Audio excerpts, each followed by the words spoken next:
To host the first hearing of the Congressional-Executive Commission on China in the 119th Congress. I am to serve as the chair of the commission. I'm very honored for that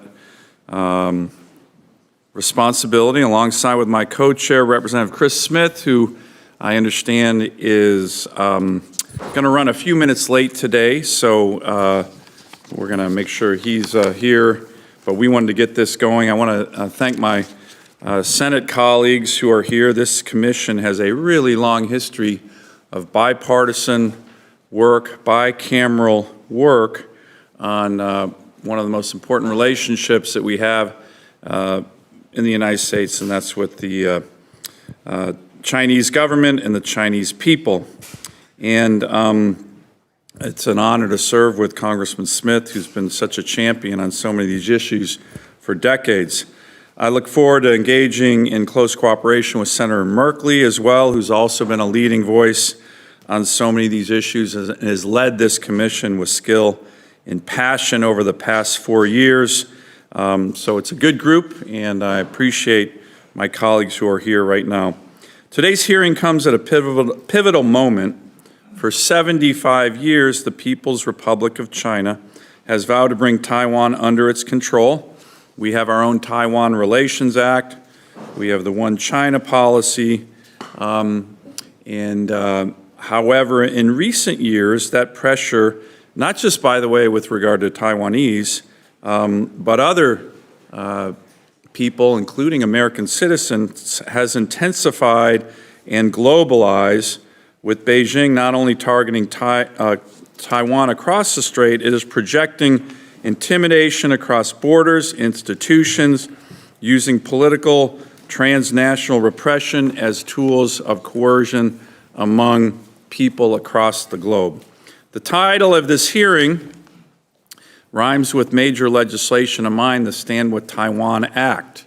That bill, which I've introduced in the last 2 Congresses and will soon be introducing again, has great bipartisan support. Senators Graham, Duckworth, and Coons are the top co-sponsors, and I would encourage strong bipartisan support with my colleagues here. And what that would do is, if there is a military invasion of Taiwan by the Communist Party and the PLA of China, this would trigger punishing comprehensive sanctions on the Chinese economy and particularly leaders of the Chinese Communist Party.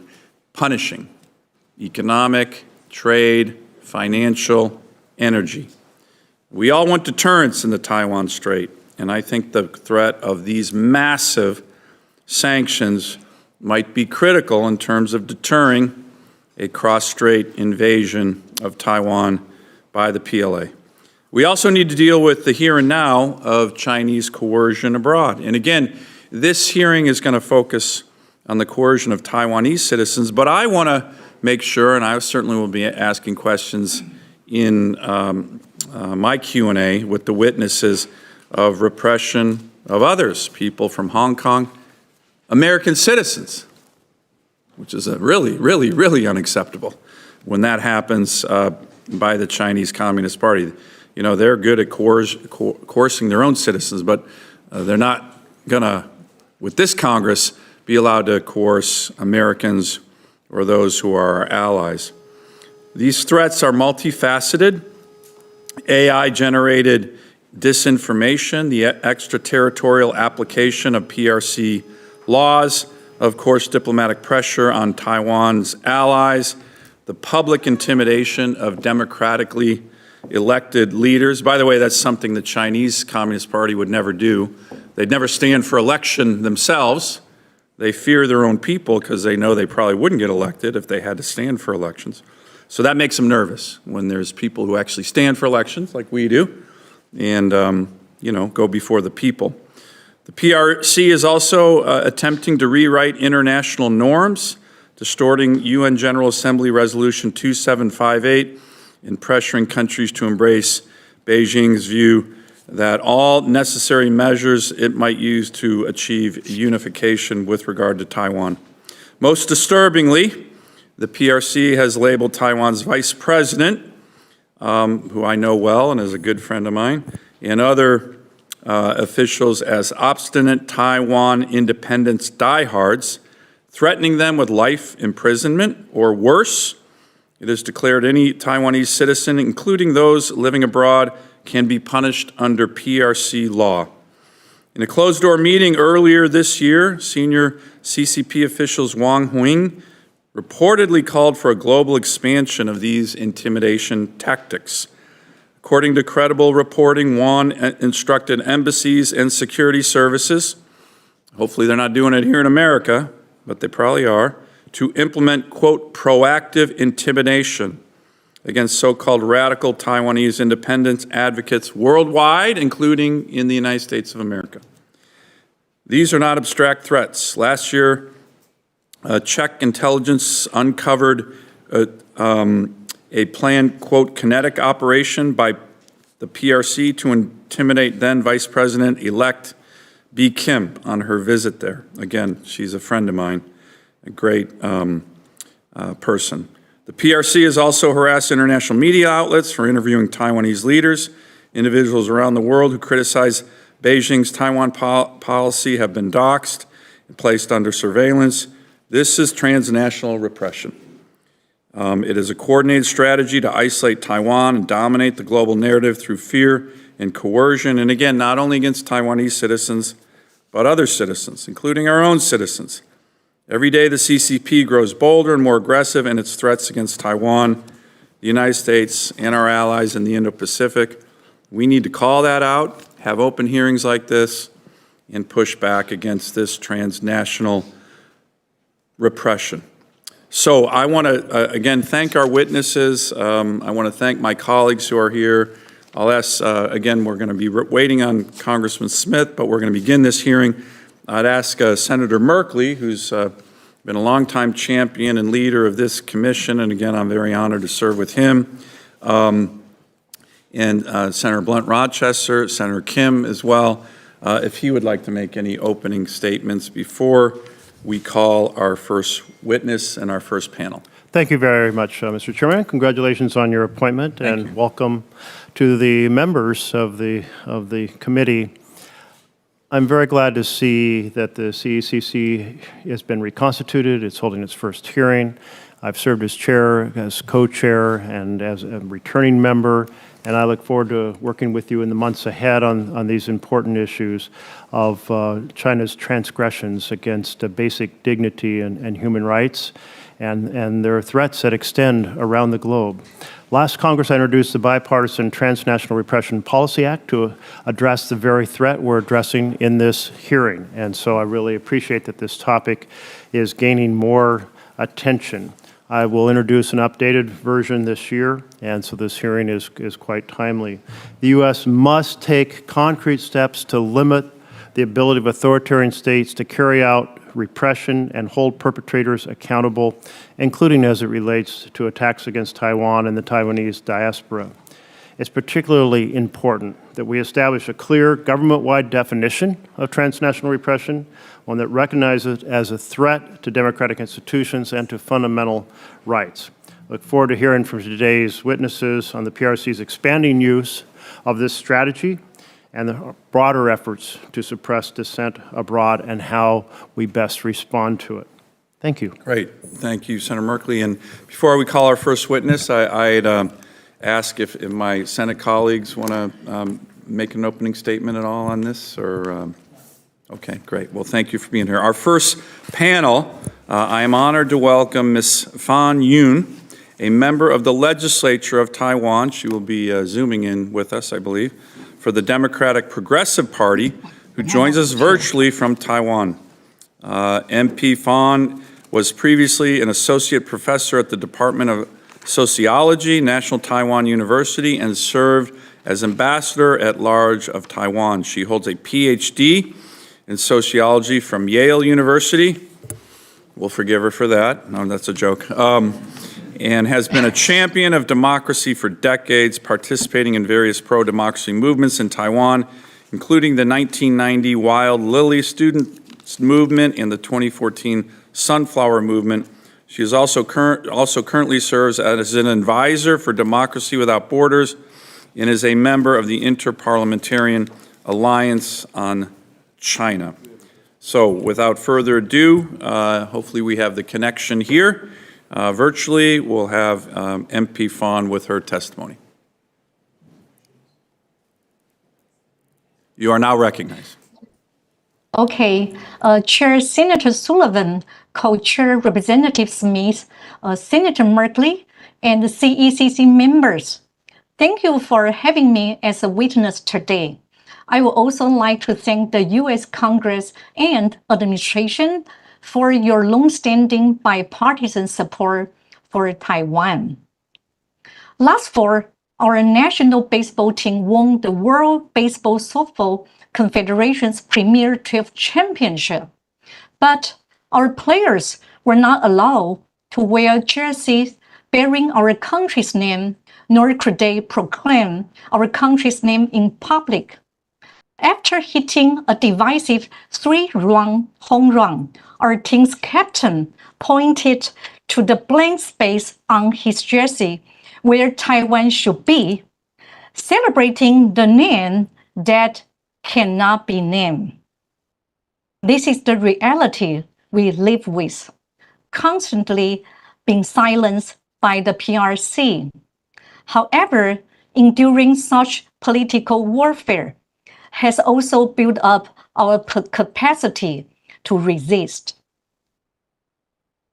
As the title of this hearing suggests, in addition to growing military threats and economic coercion, the PRC's political warfare against Taiwan has also escalated. Their tactics include manipulation of international laws, United Front work activities, espionage, infiltration, and disinformation campaigns. In terms of lawfare, the PRC has twisted the UN Resolution 2758 for political propaganda in the international arena. They not only aim to suppress Taiwan's participation in various international organizations, but also seeks to legitimize the use of force to annex Taiwan. In addition, the Taiwan has intensified its united front and infiltration efforts within Taiwan. According to our National Security Bureau, the number of spy activity indictments in 2024 was 4 times higher than in 2021, rising from 16 to 64. Targets include the military, the parliament, both the ruling party and the opposition, and civic groups. The PRC has even recruited gangsters to build an armed support network all over Taiwan. The PRC has also established United Front organizations in Taiwan to invite religious groups, village chiefs, and college students on heavily subsidized trips to China. For college students, there are special programs attracting young Taiwanese to study, work, or start businesses in China. These activities aim to integrate them into China's economy and eventually come to view China's politics and culture in a positive light. After last year's elections, the 2 major opposition parties formed a majority voting bloc in Taiwan's Legislative Yuan. After their electoral victory, the leading opposition party, KMT's caucus leader, led 17 of its lawmakers, nearly 1/3 of the entire caucus, to visit China and meet Chinese officials. Shortly thereafter, the KMT, along with the TPP, rushed to put through a series of unconstitutional bills, prevented the national security legal amendments from proceeding to a first reading, and froze or slashed the national defense budget without proper justification. Many Taiwanese believe these actions show how pro-China forces are exploiting Taiwan's democratic mechanisms to undermine both its sovereignty and democracy. In terms of disinformation, our National Security Bureau reported that messages with China's influence increased from 1.3 million in 2023 to 2.2 million in 2024, being spread through newspapers and TV stations, as well as social media platforms such as TikTok. According to a think tank GTI, some media outlets have received direct instructions from the CCP's Taiwan Affairs Office regarding news coverage and editorial commentary. The PRC also funds Taiwanese influencers to produce content in China that align with its political agenda. What's the goal of the PRC's political warfare? Firstly, it seeks to distort the world's understanding of Taiwan, specifically by framing cross-strait conflicts as a domestic issue to isolate Taiwan. Secondly, the PRC works to erode Taiwanese people's confidence in the United States. A recent poll found that TikTok users in Taiwan are more likely to view China favorably and more likely to believe that a pro-USA government might provoke war. This is a clear sign that the disinformation is influencing TikTok users, most of whom are young people. Thirdly, by spreading false narratives, the PRC aims to make Taiwanese either lose confidence in their government or disengage from politics. Potentially, these actions can ultimately lead people to lose the motivation and willpower to defend our democracy. As to transnational repression, recently the PRC released an investigation report claiming that Taiwan's military conducted cyber attack against China.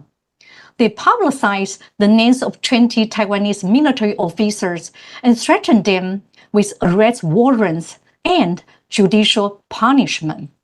Last month, the PRC launched a first-ever large-scale disinformation to attack a DPP legislator, Puma Shen, who was advocating for tightened national security legislation. These transnational attacks against members of the military and the government, including the planned car coalition targeting then VP-elect Shao in Czechia, are tactics the PRC is using to intimidate Taiwanese, the cost they would have to bear if they dare to resist China. How is Taiwan countering these threats? It takes cooperation between the government and civil society. In addition to raising the national defense budget to a historical high, President Lai adopted a whole-of-society defense resilience strategy aimed at strengthening the civil defense capacity. To counter the United Front, he has proposed further national security reforms to enhance our resilience against China's United Front and infiltration tactics. To tackle disinformation, all government agencies are asked to rapidly respond to misleading information. More importantly, many NGOs have created independent fact-checking websites as well as tools that can be embedded in apps. For the cognitive warfare aiming to affect the young generation, the Ministry of Education is developing teaching materials about understanding China. It aims to teach students how to critically assess Chinese propaganda. In a highly polarized politics, the effort of the ruling government alone is insufficient. Luckily, Taiwan has a robust civil society with a strong will to defend democracy. I had the honor of serving as the chief commander of the Wild Lily student movement in 1990, calling for the democratic election of our parliament. Decades later, as a professor in 2014, I was even prouder to be part of the Sunflower Movement, witnessing the younger generations successfully opposing deeper economic integration with China. Through struggles like this, our society has built a strong democratic tradition. Even now, as I am speaking, Taiwan is in the middle of an unprecedented mass recall campaign launched by civic volunteer groups. The vote will take place this coming Saturday. 31 of the KMT's 36 elected district legislators are facing bottom-up recall because many Taiwanese believe these lawmakers have forgotten that the KMT used to be an anti-communist party. As Taiwanese, we know that our freedom did not fall from the sky. Generations of Taiwanese have fought and made sacrifices for our own democracy. We are working very hard to prevent a war from happening. However, Taiwan alone will not be enough to deter China's aggression. As you must all be aware, Taiwan's security is not only critical to the stability of the region, but also key to the global economy. Standing with Taiwan, we can work together to protect our shared value, prosperity, and the rules-based global order. Thank you all for your time and support. Well, thank you, MP Fan, and I want to thank you for testifying today and also for your courage over many years and decades on these important issues, and we very much appreciate you participating in this important hearing.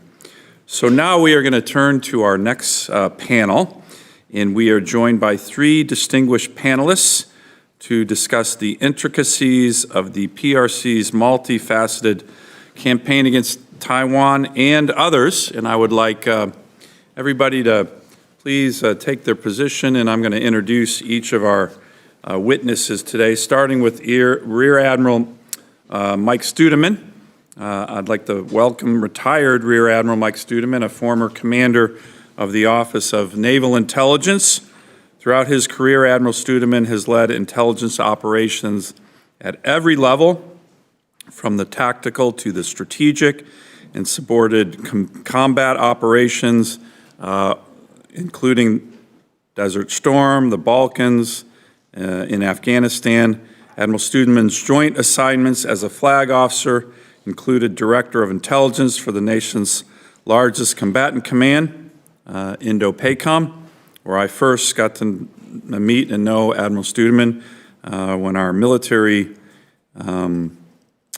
billets overlapped, and as the Director of Intelligence for U.S. Southern Command in Miami. He has held major command posts as a captain, including the Joint Intelligence Operations Center for U.S.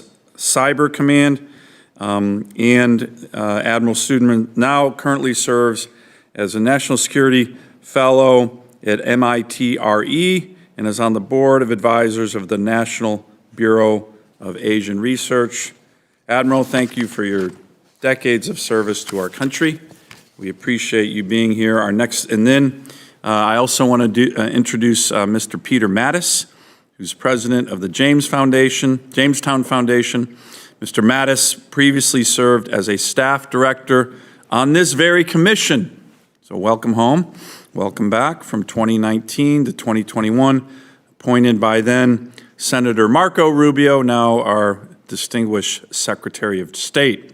During his time as staff director of the CECC, he was part of the legislative team that passed and wrote the Hong Kong Human Rights and Democracy Act, the Uyghur Human Rights Policy Act, the Tibetan Policy and Support Act, and the Uyghur Forced Labor Prevention Act.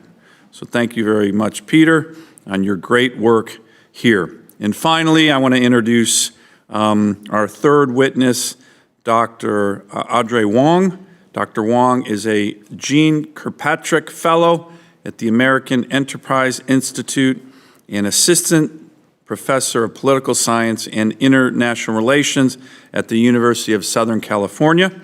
Her research covers China's economic statecraft, as well as China's foreign influence activities and propaganda campaigns. Dr. Wong received a PhD in Security Studies from Princeton University's School of Public and International Affairs, where she was a National Science Foundation Graduate Fellow. So again, we have a very distinguished panel. We will begin with opening statements from each of our witnesses, and Admiral, we will begin with you. Sir, thank you. Good morning, Chairman Solomon, Co-Chairman Smith, and distinguished members of this commission. Appreciate the kind introduction, and also, in addition to our time in Hawaii together in the Four Stars office, it was great to have you come over to the Office of Naval Intelligence for, our chat. I valued that greatly, and hopefully it was useful to you. I spent 35 years in the military and at least half a dozen tours dealing with Indo-Pacific matters in one way or another. Thank you for the opportunity to appear before you to discuss PRC political warfare against Taiwan. I'd like to open by describing my direct engagements with Taiwan over recent years. I visited Taiwan 3 times as the Director of Intelligence for Indo-PACOM. I happened to be the first 2-star active duty flag or general officer to visit Taiwan in over 40 years when I flew to Taipei to brief President Tsai in 2021. I was directed by the NSC and the OSD, Office of Secretary of Defense, to outline PRC military courses of action up to an invasion. During this briefing, and another one I delivered a year later in 2022 to share lessons from Russia's invasion of Ukraine, I highlighted the most serious threats to Taiwan's survival. While we mainly discussed high-intensity combat operations under modern conditions, one of the major points I made was that Taiwan wouldn't survive if it only focused on an outside-in strategy of hardening its outer shell with military forces. Taiwan would need to apply equal efforts at strengthening its GUI center to ward off threats from the inside. Decades of PRC political warfare machinations had created vulnerabilities inside Taiwan that the PRC wouldn't hesitate to exploit during an attempted takeover. Taiwan would need to get real about these pre-existing omnidirectional threats. This conversation naturally led to discussions that went beyond merely stopping the PRC offshore or on the beaches to improving defense in-depth capabilities, urban operations, strengthening internal security, counterintelligence, fostering better civil-military coordination, and the merits of mobilizing society to engage in people's warlike actions that allow an inferior to defeat a superior. After my presentation, President Tsai declared she had waited 4 years for such a briefing, and she came over to me in a time of COVID, and we knocked elbows together. To Taiwan's credit, they had already passed an Anti-Infiltration Act in 2020 and taken other measures to protect themselves over time. But in the 3 years since those engagements that I had out in Taiwan, and as the PRC became more aggressive in all domains, Taipei has done even more to strengthen its porcupine defenses, including by fielding more asymmetric capabilities, and has undertaken a range of judicious measures to better protect itself internally.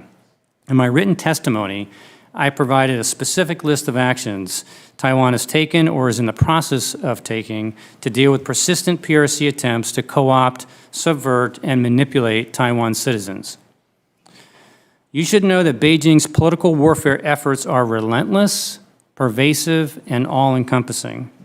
The aim of CCP political warfare is to isolate Taiwan internationally, weaken domestic support for either de jure or de facto independence, and soften the Taiwanese people's resistance to annexation.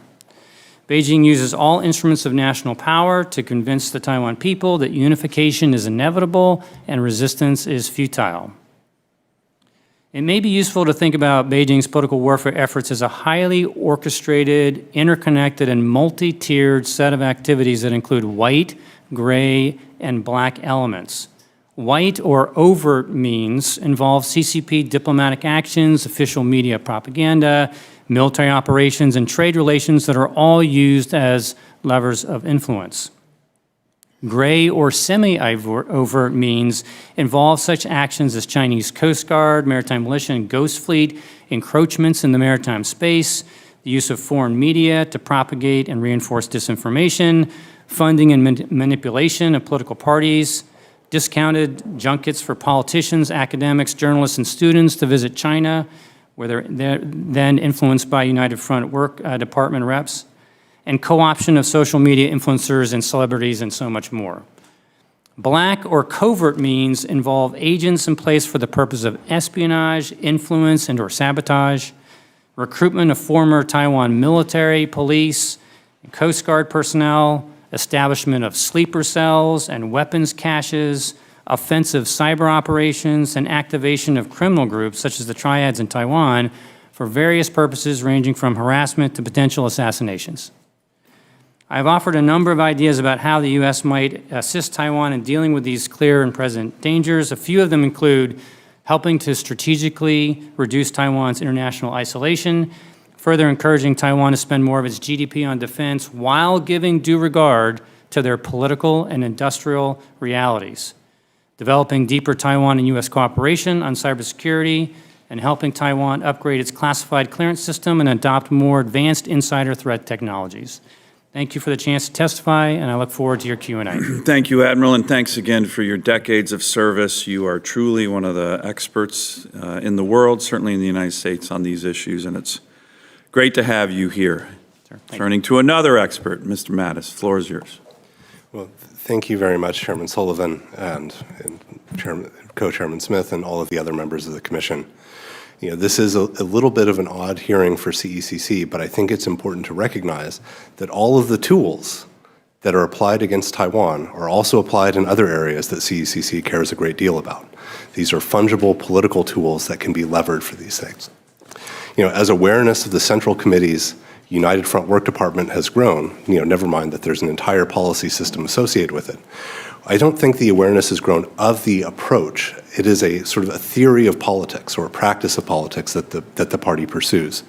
And it is fundamentally one that is defined by warfare and struggle, because it is about how do you identify your friends, how do you mobilize them, and how do you use them to convert neutrals and to strike or isolate your enemies. This is language that has been clear and consistent. Xi Jinping has used it, and it has been used all the way back to the founding of the party in the 1920s. As Admiral Studeman said, this is a global perpetual campaign against Taiwan, against the idea of the Republic of China, that this somehow has gone away, much less any sort of political future of Taiwan that is separate from the PRC and what the party chooses to define as China. I think it's worth noting that for decades the party's intentions have been clear, in part because there are many people that would like to deny that the CCP, using its armed wing, the People's Liberation Army, would choose to attack Taiwan. There are all sorts of reasons that this would be a terrible outcome. It could have trillions of dollars of consequences for the global economy. But we need to appreciate that this is where the party's intentions are and where they have said this. It's easy to dismiss this as propaganda, but the statements that have been made are not simply speeches. They are directed to party cadre to guide them, to mobilize them, to tell them what is expected of their work, that this is one of the objectives that they are going after. The second is that if you look at the way the CCP has treated what it considers to be Chinese people, right? Whether you're talking about Uyghurs in East Turkestan, whether you're talking about Tibetans or Mongolians, but also many, many other Chinese, right? If you look at the statistics, something like 40 to 80 million people have died under the CCP, depending on how you count the Great Leap Forward and the famine that ensued. Things like the suppression campaign of Sichuan, supposedly after liberation, that killed hundreds of thousands of people, led by the so-called reformer Deng Xiaoping. And This is the kind of fate that is actually awaiting Taiwanese if the island is conquered. The third is that the CCP has been willing to take a far higher cost to do certain things than external observers have ever been willing to give credit for. If you ask most Americans who are aware of the 1979 war with Vietnam, they will say Vietnam won, based only on the casualties that Beijing took. But if you look at the political objectives, did Vietnam learn the lessons that Beijing wanted? Did the Soviet Union learn the lessons that Beijing wanted? Did you look at the way in which the United States sort of responded positively and rewarded Deng Xiaoping for that war? They achieved everything politically. And last time I checked, war was about achieving some sort of political objective. As Admiral Studeman mentioned, the intelligence cyber attacks inside Taiwan have been really quite remarkable. And there are a few new things that are worth highlighting, even though this has been constant. The first is that some sources have been forced to record videos of professing their loyalty to the PRC, so to be held back for a time of war, to be used for propaganda purposes of, here are other military officers or other soldiers saying, oh, well, actually, I profess my loyalty to the PRC. Another is the targeting of the Military Police Command, which has sort of increasingly stepped up because this is the Presidential Protection Detail. It is about learning about where the leader is at all times and demonstrating real-time awareness of this. Because one of the lessons they learned off of the Ukraine war is that you don't want smart political leadership to survive. Internationally, we've seen a number of different things, from the campaign to sort of get countries to move recognition from the ROC to the PRC. And this is something where when you look at the countries that have done this, like the Solomon Islands, others, you can see a concerted effort to build influence with key politicians, mostly through the United Front system or through companies like Huawei investing in a telecom restructure in one province or another, to essentially build a relationship and make the flip happen by cultivating those individual leaders that work. More than 600 Taiwanese in the last decade have been extradited to the PRC from other countries.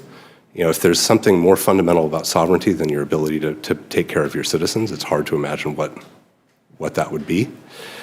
There have been perpetual efforts, especially since the beginning of Russia's full-scale invasion of Ukraine, to use the UN Resolution 2758 to say that the UN has already settled what has taken place. It's already settled Taiwan's status. It's already settled that Taiwan is a part of China. And all it simply said is that the ROC cannot represent China in the UN, right? And that the PRC was the representative of that. In international organizations, the CECC was the one that was the organization responsible for highlighting that the World Bank was supporting the vocational training programs that were disguised for the mass incarceration and labor transfer programs in the Xinjiang Uyghur Autonomous Region. Well, the same tools that allowed them to do that, control over budget and HR in the World Bank, are also what allowed them to block Taiwanese from working at the World Bank, except on anything other than a short-term contract. So all of this is really about trying to undermine Taiwan as a polity, as a society, as a separate, distinct political entity. And pushing back against this is, in fact, going to be a political act. This is something that Taiwan's politicians are going to have to decide about what is okay in terms of business, in terms of education, in terms of culture, in terms of entertainment, in terms of travel. What is acceptable or not? These are difficult decisions. If you look at our own discussion about research security and how we cooperate with PRC companies. It is a deeply political question, and it's going to require presidents and parliamentarians in Taiwan to mobilize their population to talk about these issues in ways about what is the political choice, what do we want to do. And we really shouldn't punish Taiwan's politicians for having to carry on a conversation in a democracy, because the country that is actually destabilizing the status quo, which is of an ROC and a PRC that actually exist, is Beijing. It is the Chinese Communist Party. And we should punish those that are actually responsible. Thank you, Mr. Mattis. Now, before we turn to Dr. Wong, I know Senator Kim has to leave here in a minute. Do you want to ask the witnesses any questions before you head out?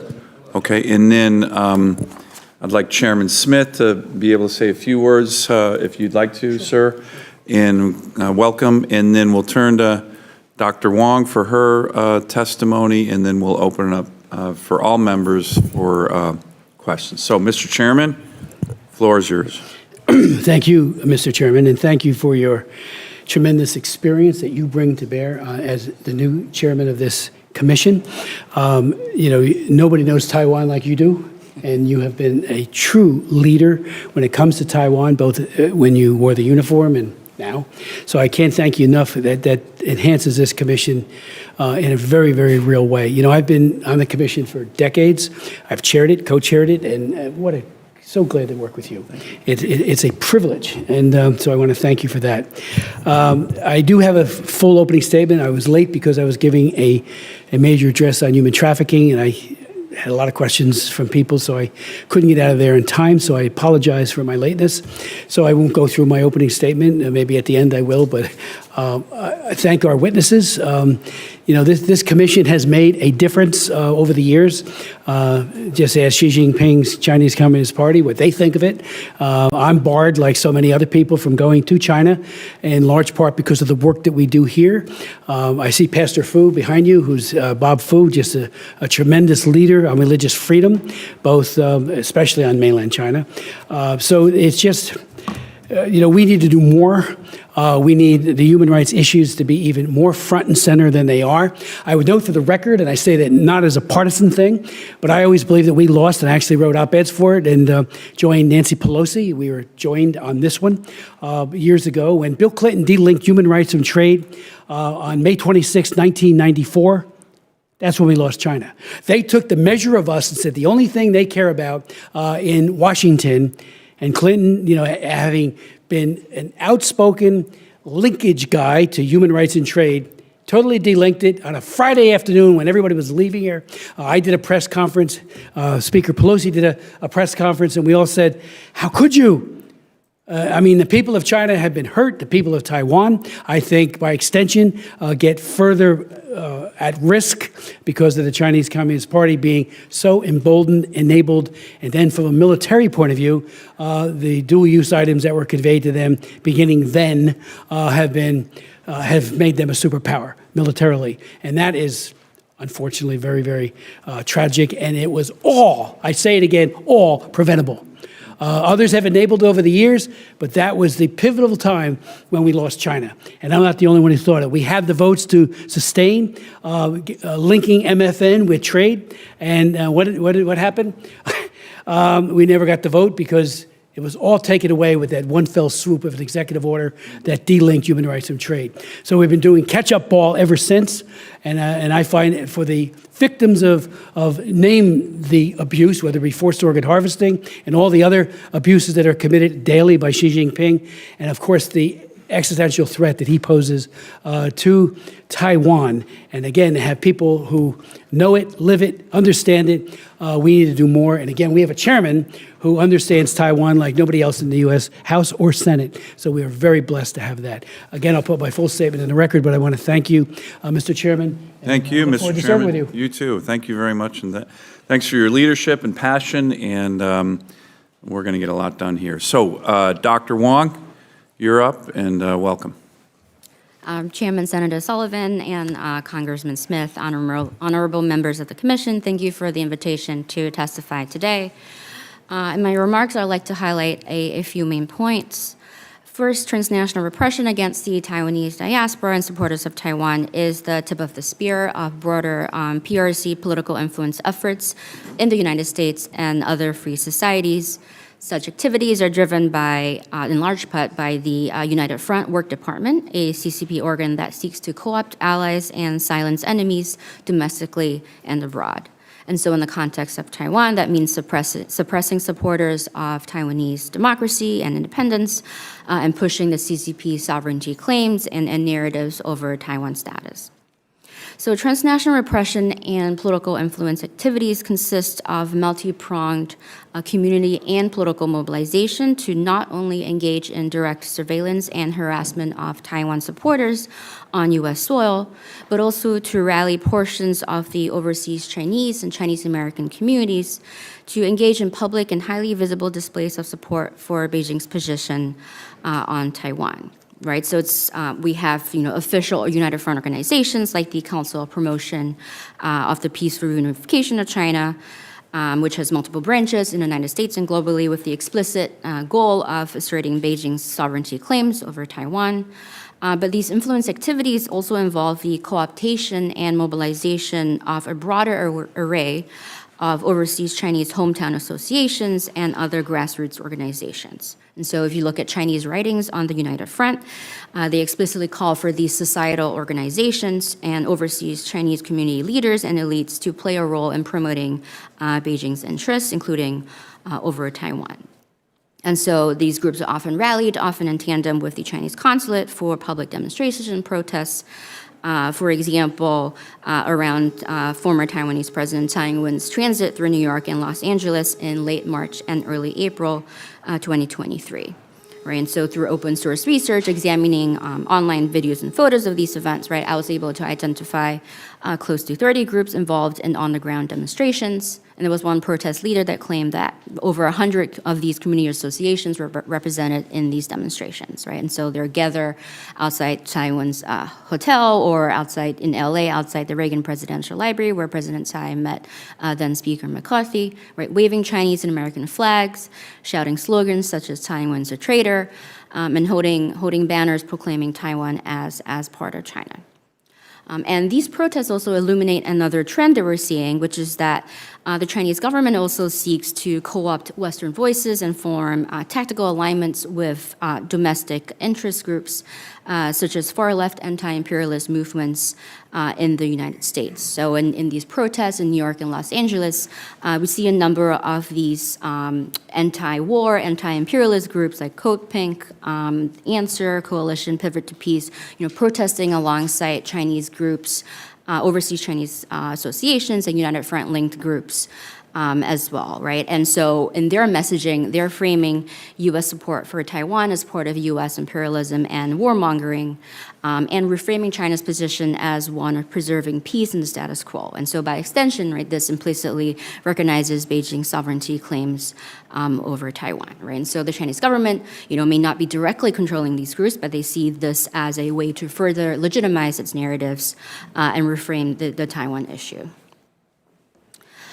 And perhaps even more worryingly, we're seeing United Front actors reshaping the political landscape in the United States in favor of pro-Beijing actors, while suppressing supporters of Taiwan, right, with the goal of reshaping the public discussions and political discourse around the Taiwan issue. And so my own research and other reporting has examined how these Chinese Communist Party-linked groups and individuals not only try to get positions as political aides and power brokers in local and state politics, for example, but also are trying to increasingly act as a political machine of sorts to try to get pro-Beijing individuals into elected office, right? And so Chinese government is playing identity politics, exploiting contentious social and political issues to such as anti-Asian hate and public safety, right, with the goal of gaining currency among overseas Chinese populations and legitimizing Beijing-linked individuals and organizations as grassroots leaders that are defending the community's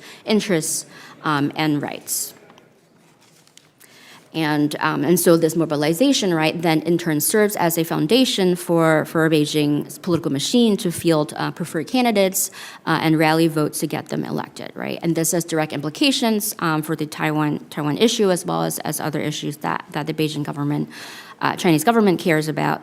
So as one example, right, in New York City last year, during the election, a Republican candidate endorsed by United Front groups won a tight state Senate race against Taiwan-born Democrat incumbent Ewan Chu, who had attended a dinner when Taiwanese leader Tsai Ing-wen transited through New York in 2023. Right, and so these political influence tactics, even at the state and municipal levels, can have a very powerful trickle-up effect, right, where you get politicians who may be increasingly aligned with Beijing's interests or beholden to CCP-linked actors, right, and that has the ultimate effect of influencing broader policy discourse on Taiwan, on Xinjiang, on human rights in China, right, in favor of the Chinese government's positions. Now, just conclude with 2 points. which is, again, reiterating that the actors and tactics used in these cases, right, are just part of a broader pattern of intensifying PRC influence activities, right, not just stamping out Taiwanese quote-unquote separatism, right, but also trying to shape narratives and policies on Hong Kong, on Xinjiang, and even sort of getting involved in U.S. Politics. And the second point I'd like to conclude with is that these CCP political influence and interference operations, right, includes but goes beyond transnational repression, right? So there's definitely coercion, intimidation, surveillance, but there also, alongside that, there are also a lot of broader attempts at co-optation and control of overseas Chinese communities, right, who can have very diverse viewpoints and diverse backgrounds, right? And so they're really trying to change beliefs and behavior, right, and have the broader goal of ultimately shaping U.S. discourse on Taiwan and other issues that the Chinese Communist Party cares about. Thank you. Thank you, Dr. Wong, and thank you for your courage on testifying on a lot of these issues. We have votes and other hearings, so we're going to be kind of moving in and out. Here's some of the members, but I'll begin with my questioning of all the panelists. We'll have 5-minute rounds of questions. Let me begin just with the most basic question that I think, and I'd like to open it up to all of you, that I think every American should be aware of. You know, there's transnational issues all over the world, of course, but can you describe, and you already did it, Dr. Wong, but in other ways for other witnesses, how is the Chinese Communist Party on all of these issues taking actions in America? In America, right? That's the one that really, really, really boils my blood, right? So you mention it, you know, are they trying to influence our elections? By the way, the irony of that is huge. Xi Jinping and the Chinese Communist Party, they would never stand for elections. They fear their own people, we know that. But they're going to come and try and influence American elections?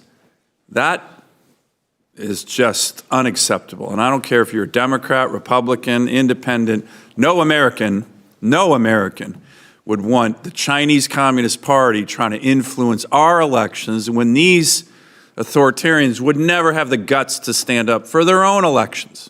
So that's number one. But also in terms of intimidation. So how are they intimidating either Taiwanese citizens who are in the United States, Chinese citizens who are in the United States, or more importantly, from my perspective, Taiwanese Americans, Chinese Americans, Hong Kong Americans? How is the Chinese Communist Party trying to intimidate American citizens? You know, we read about these crazy police stations in New York City and stuff. We need to know about this because this is completely unacceptable. And I guarantee you, heck, even Code Pink might be against this, Dr. Wong, right? If the Chinese Communist Party is in our country trying to influence our wonderful democracy. So can I get a sense from all of you of exactly examples of how they're trying to do that, either through influencing our elections or intimidating American citizens of Taiwanese or Chinese or Hong Kong origin to be quiet, and what should we do about it? So I'm really interested in this question, and I think every single American, we need to know more about it. If the Chinese Communist Party is in America doing all these things, boy, oh boy, that is unacceptable, and I guarantee you every single American would agree with that. So you want to start, Admiral? You have a sense of these? Thank you, sir. I appreciate you bringing this up. Probably the least discussed topic within the United States of America today that requires the most discussion and action. So I think it's fair to say that there's been a silent invasion of the United States. There was a book that was written Silent Invasion. Silent Invasion. There was a book written about that when Australia faced the same kind of things, and they addressed it, and they've taken measures to better protect themselves. We need to do so as well.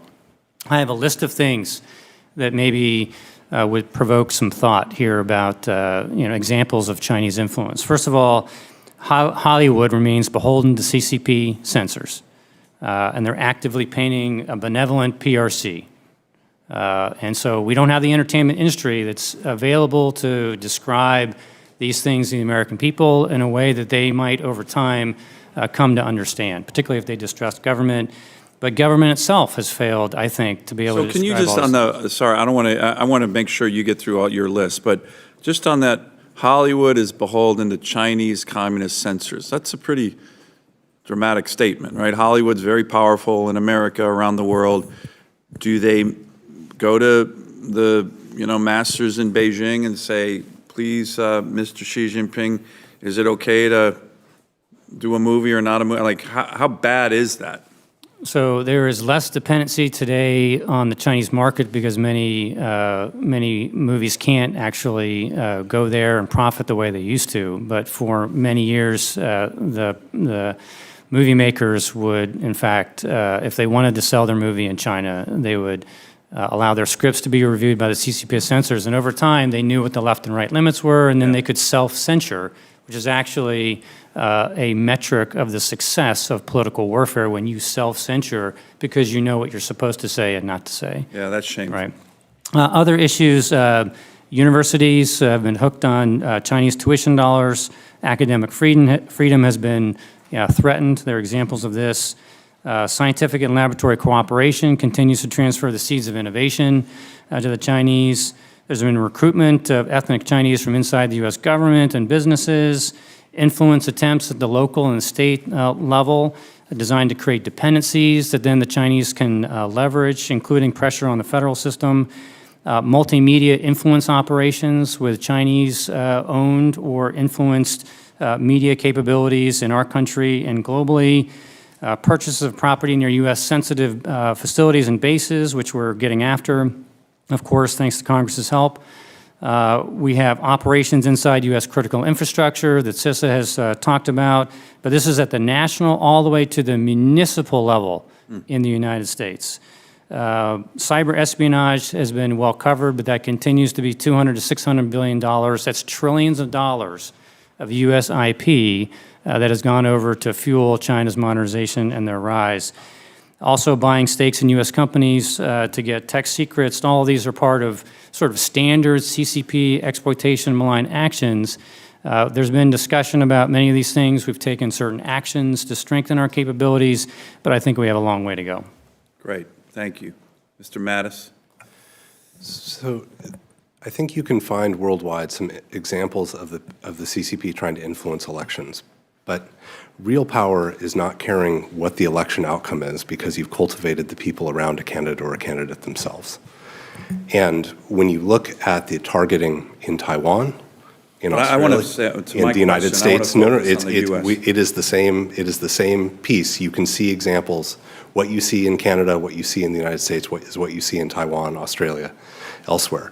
And it is the effort to cultivate the individual candidates and the people around them because, today's council member, today's mayor is tomorrow's governor, tomorrow's senator, have you. So you can cultivate people going through the system and shape the way they understand China, the PRC, Taiwan.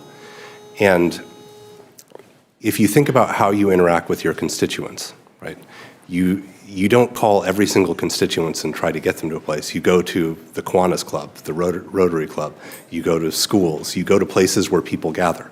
And that's the core of what Audrey was describing with the United Front system, of cultivating these organizations so that when you say, I've got 500,000 Chinese Americans as constituents, maybe I need to go find a way to speak to them.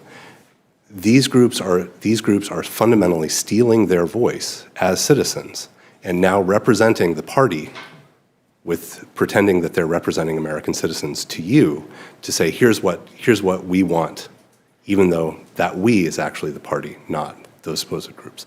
And that's one of the ways that those groups are, in fact, dangerous, that it's the party taking people's voice and providing it. Another way is that the cultivation of officials. So if you think about the charges that were put against Linda Sun, a former New York State government official, right? She was a liaison to the Asian American community. So if you were Taiwanese American or if you were Uyghur American and you were going through her, you were seeing things blocked. You were not getting a response from the state government. And sort of pro-PRC interests that were being represented through the state would continue to funnel through and reach the attention of state officials. So you could see someone who was blocking these issues out not representing all of the Americans that she ostensibly represented or that New York State represents, but only those that Linda Sun and the people that she worked with from the PRC government approved of. And so you can continue looking down all these examples, but what we're talking about is really threats to economic opportunity and creation of economic opportunity. So the payoff to Linda Sun was that her husband got a lot of contracts to the tune of several $1 million, allegedly, from the PRC. And so it's much harder to go after those kinds of relationships because they're a problem. And this is why it is a conversation that has to be discussed publicly. What's acceptable, what's not. Yep. Because we're not going to arrest our way out of this. Dr. Wong, you have a view on some of these? Yeah, I think just sort of building on what Peter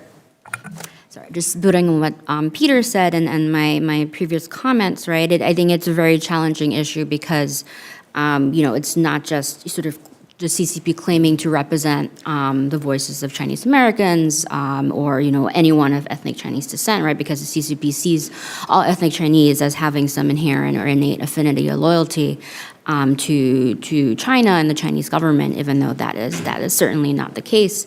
Right, so that is a threat not just to national security, but also to the strength of our democracy and the rights and liberties of Chinese American communities and overseas Chinese, right? And as Peter mentioned, right, this comes about because of reliance on these community liaisons who come out of the woodwork and say, I'm here to get your votes, right? And so it's easy for politicians and sort of political candidates to rely on that.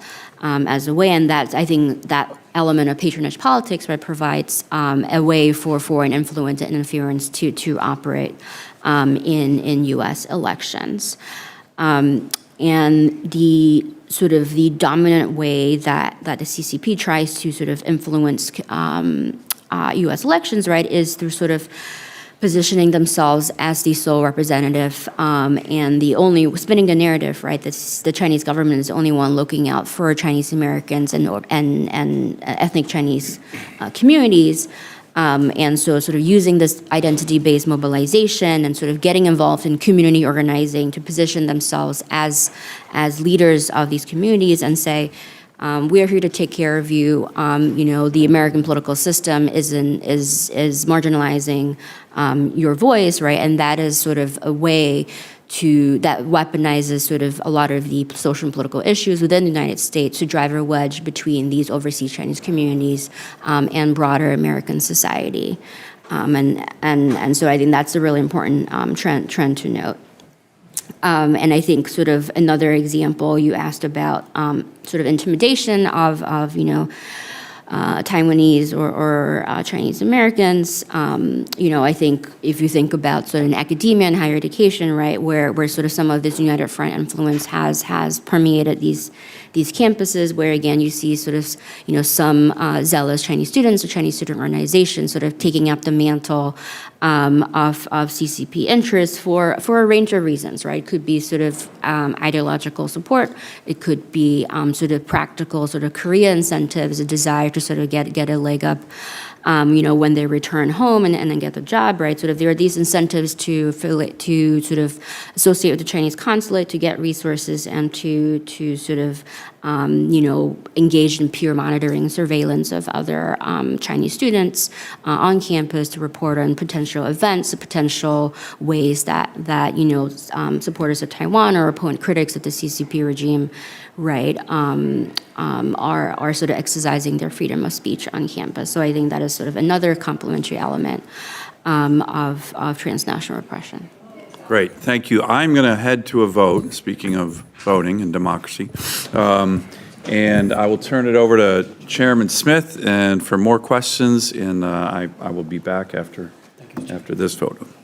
Thank you, Mr. Chairman, and again, thank you to our very distinguished witnesses. A couple of questions. We all have 5 minutes, so I will be as brief as I can. Is the United States government doing enough, using all of the assets we have, including the FBI, to combat this repression that's happening within our own borders. Is there a resolve there? Are sufficient numbers of people? I mean, we do have a Transnational Repression Act that we're trying to get passed in the House, but that said, there's already authorities there. Are they doing enough? Secondly, after Afghanistan, I read the Global Times all the time. I was in it once when they put me on their hit list and sanctions list. But my question is, after Afghanistan, there was one editorial after another to the people of Taiwan that the United States will not have your back, and they cited the withdrawal from Afghanistan as a proof positive. Has that abated with the new president, or is it still a part of their narrative? Third, on offshore wind, I've been leading the effort in the House in exposing that offshore wind carries egregious negative consequences to radar, where you will not see your own planes, ships will not see ships that are right in front of you. The National Academy of Sciences did in 2022 a big, thick, voluminous, well-documented, heavily footnoted study that said there's no workaround. Radars will be rendered inferior and if not defunct completely, and yet we're looking to build them off my coast, and I'm fighting it like crazy. Taiwan has a similar problem, and I know academics and others have spoken about the impact it might have for their national security, and Admiral, you might want to speak to that, because I think if you're blind, you don't see what's coming, and your own planes can't even operate in a way that's effective, then you've got a problem, and your security is... Senator Berkeley, did you want to ask questions before you go? Oh, you're going to come back. Great, thank you. So if you could maybe speak to that. Even in Norway and countries that are afraid of Putin, they have been raising alarms about offshore wind. And, again, there's 5 studies. The most important one of all is the National Academy of Sciences. And they have said, watch out. We have a real problem with this in terms of our national security and aviation that's civilian as well. Again, on this issue, right behind you is Bob Fu. 2 weeks ago, big gathering right here in the Capitol on the oppression of the Muslim Uyghurs. His wife was accosted by a provocateur who got this close to her in order to incite something. Bob's house, when it was in Texas, had all of these people from the Chinese Communist Party making life miserable. He had to move. And so another manifestation of this transnational repression. So again, going back to the first question, how well or poorly are we doing? Is it a priority? Sir, thanks for the question. I think there's been substantial effort that's been executed over many years, but too few people with too little capacity, with too little awareness and education of the American public have been striving to deal with these issues. And so instead of it being sub rosa or something we just simply can't find a way to talk about, I think we need to actually let sunlight be the best disinfectant and to work on apolitical education of our people on exactly what's going on. People tend to think that tyranny and spy games and things that you read about in the 20th century with the Cold War is over. Tyranny never dies. It's actually resurging in more places and more forms than ever before, and we have to deal with it, and it's going to require everybody in the country, every citizen, to be alert, to be vigilant, to know what is happening in order for them to be able to take care of those things at the earliest possible stage and not simply rely on consequence management from the federal government all the time. But this is going to require, in my humble opinion, a national conversation. And it's going to have to be led by various key influencers in lots of different sectors in our society. And we haven't had that conversation yet. This is one thing we should all agree on when it comes to the security and the prosperity, of our country and so many others. So I wrote an op-ed at one point, and I recommended that we have an apolitical spokesperson for China Matters who essentially is up at the White House, who has credentials, who isn't political, to be able to do press conferences and explain to the American people how to connect the dots about Chinese stratagems and ambitions, how they relate to other red or malicious actors, because they're working together with Russia and others, and then, how to think through how all these things are connected. Until we have such a spokesperson, until we have the entertainment industry turn itself on and become patriotic and do their duty, I'm afraid this will still be something that without situational awareness, only a few people will be able to tackle. Did you want to speak to the offshore wind? On offshore wind on Taiwan, I would just tell you that they need to go green to diversify their energy sources. So they can't be so beholden to liquid natural gas. That is a choke point that the Chinese could potentially squeeze in a crisis. And so diversification is really important. I agree with the solar and the wind steps that they've taken. I believe they need to have at least one nuclear plant to stay viable. And I think they need to think through other resilience methods so that they deny the PRC an easy ability to cut off energy flows into Taiwan. Okay. So I think I'll take the propaganda question first, which is, has the Beijing's message that the U.S. is unreliable abated? And the answer is no. It has been continuous. It has been reinforced. And one of the big trends in the way that the PRC has conducted political warfare against Taiwan, going back about 8 years or 9 years, is a deliberate focus on Taiwanese pundits, people with platforms to speak to the Taiwanese people, to try to push these narratives through, because it's much easier to have it come through someone who is Taiwanese than it is to have it come through, the Global Times or the People's Daily or some other mouthpiece. However, is the U.S. doing enough? We simply don't have enough resources and enough awareness because, as I mentioned before, you can't arrest your way out of this. We can't prosecute our way out of this. There are simply too many things in too many ways. And what we actually need is the good judgment of citizens about what is, if it's not illegal, but it may not be okay. We have lots of things, as parents, as citizens, as people, as congressional members, as staffers, that, well, it's not illegal, but it's not really okay. Or we make these kinds of judgments. And to be able to make that awareness in the face of this information that's coming to you, or an ostensibly community leader who you think is speaking for a number of your constituents, it's hard to do that without a lot of awareness. And this is a place where we have not made a lot of investments. As you may remember, Chairman Smith, the bilateral competition bills from the 116th and 117th Congresses, right? There was not a single dollar in what was about 2,000 pages total of legislation about funding education in Chinese language, about replacing Confucius Institutes with sort of Americans or with Taiwanese or with others rather than sort of PRC funded push to shape how universities behaved. This is a place where we're woefully underprepared in the U.S. government. One of the reasons why, for example, some of our regulations on China have been woefully underenforced was because some departments had to use Google Translate because they did not have a single Chinese speaker who could assist in the research that they were required to do to take policy action. So it is a bigger educational problem. Language is just one part of it, but it is a fundamental part of this because the number of Chinese language students in the United States peaked over a decade ago, I believe in 2013. And it's been on a steady decline since, but that's simply not going to work with the need to have a public conversation of exploiting the need for the CCP to communicate to its people and its cadre and its collaborators out in the public eye because they have to explain some of these things.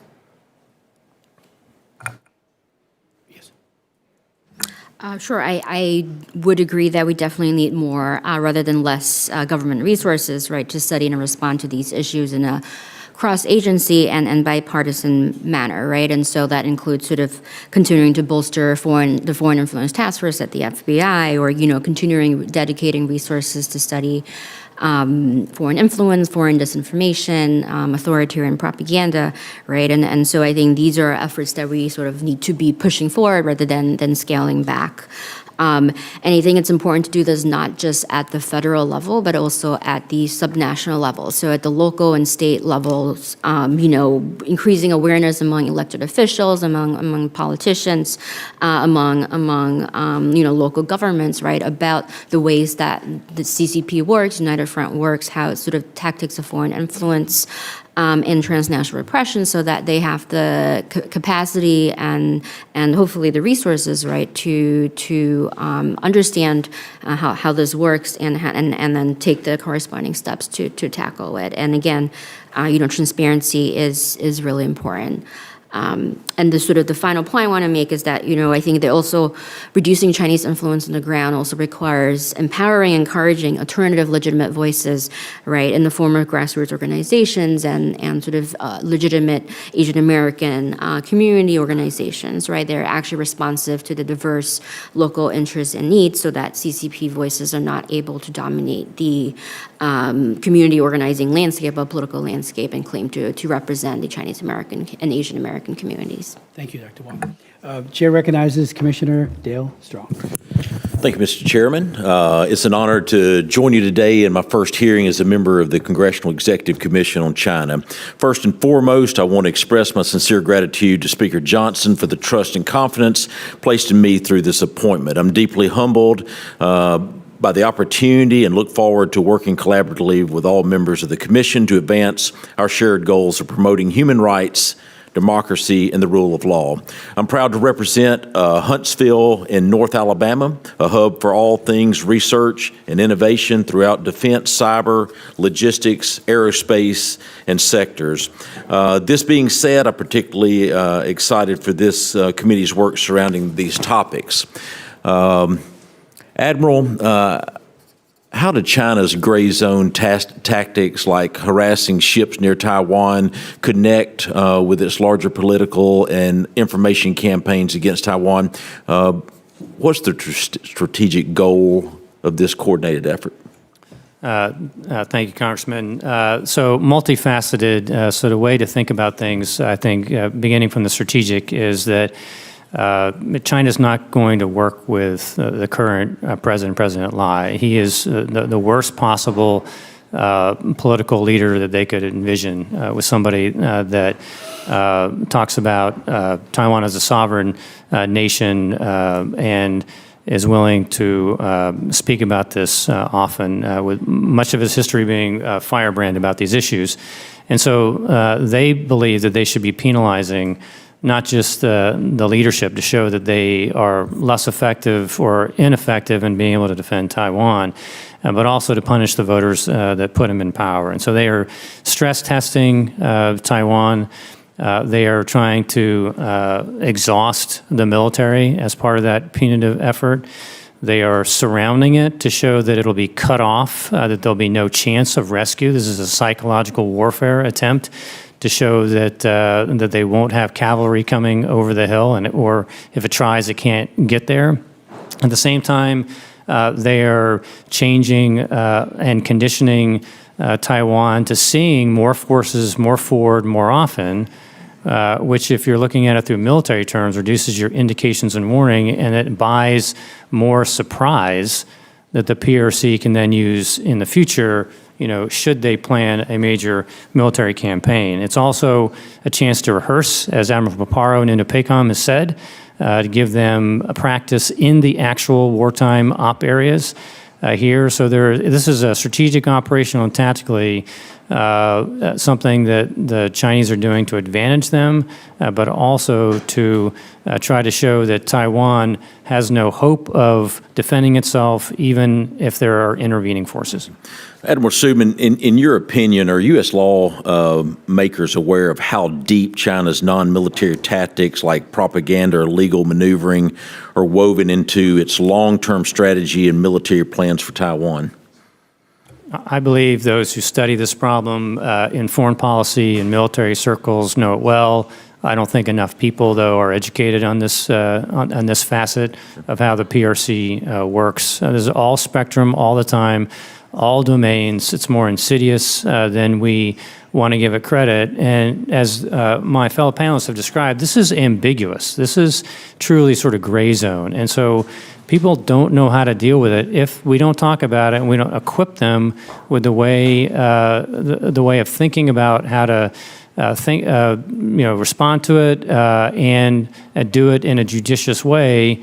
that doesn't kind of violate what we stand for in this democracy, still protecting free expression and other things that we're going to require to protect going forward. So I think we can do more to shine a light on those tactics, and there are people that are in positions of influence who should be doing it. A little further into that, do you believe INDOPACOM is giving enough attention to information and political warfare, and are we ready to compete with China effectively in these areas? So INDOPACOM and many other combatant commands certainly get it. Much of the Admiral Paparo's Prevail strategy, as he calls it, has information highlighted in it. He describes that every military operation should be suffused with information elements. The problem is that one military, officer in charge of the Pacific can't do it alone. When it comes to dealing with these things, you need support up the chain of command, and you need to have the National Security Council be working interagency efforts to use all instruments of national power, including the strategic messaging components that exist at the national level, to be able to support and complement what would be happening out in a place like INDOPACOM. This is where we've been weak.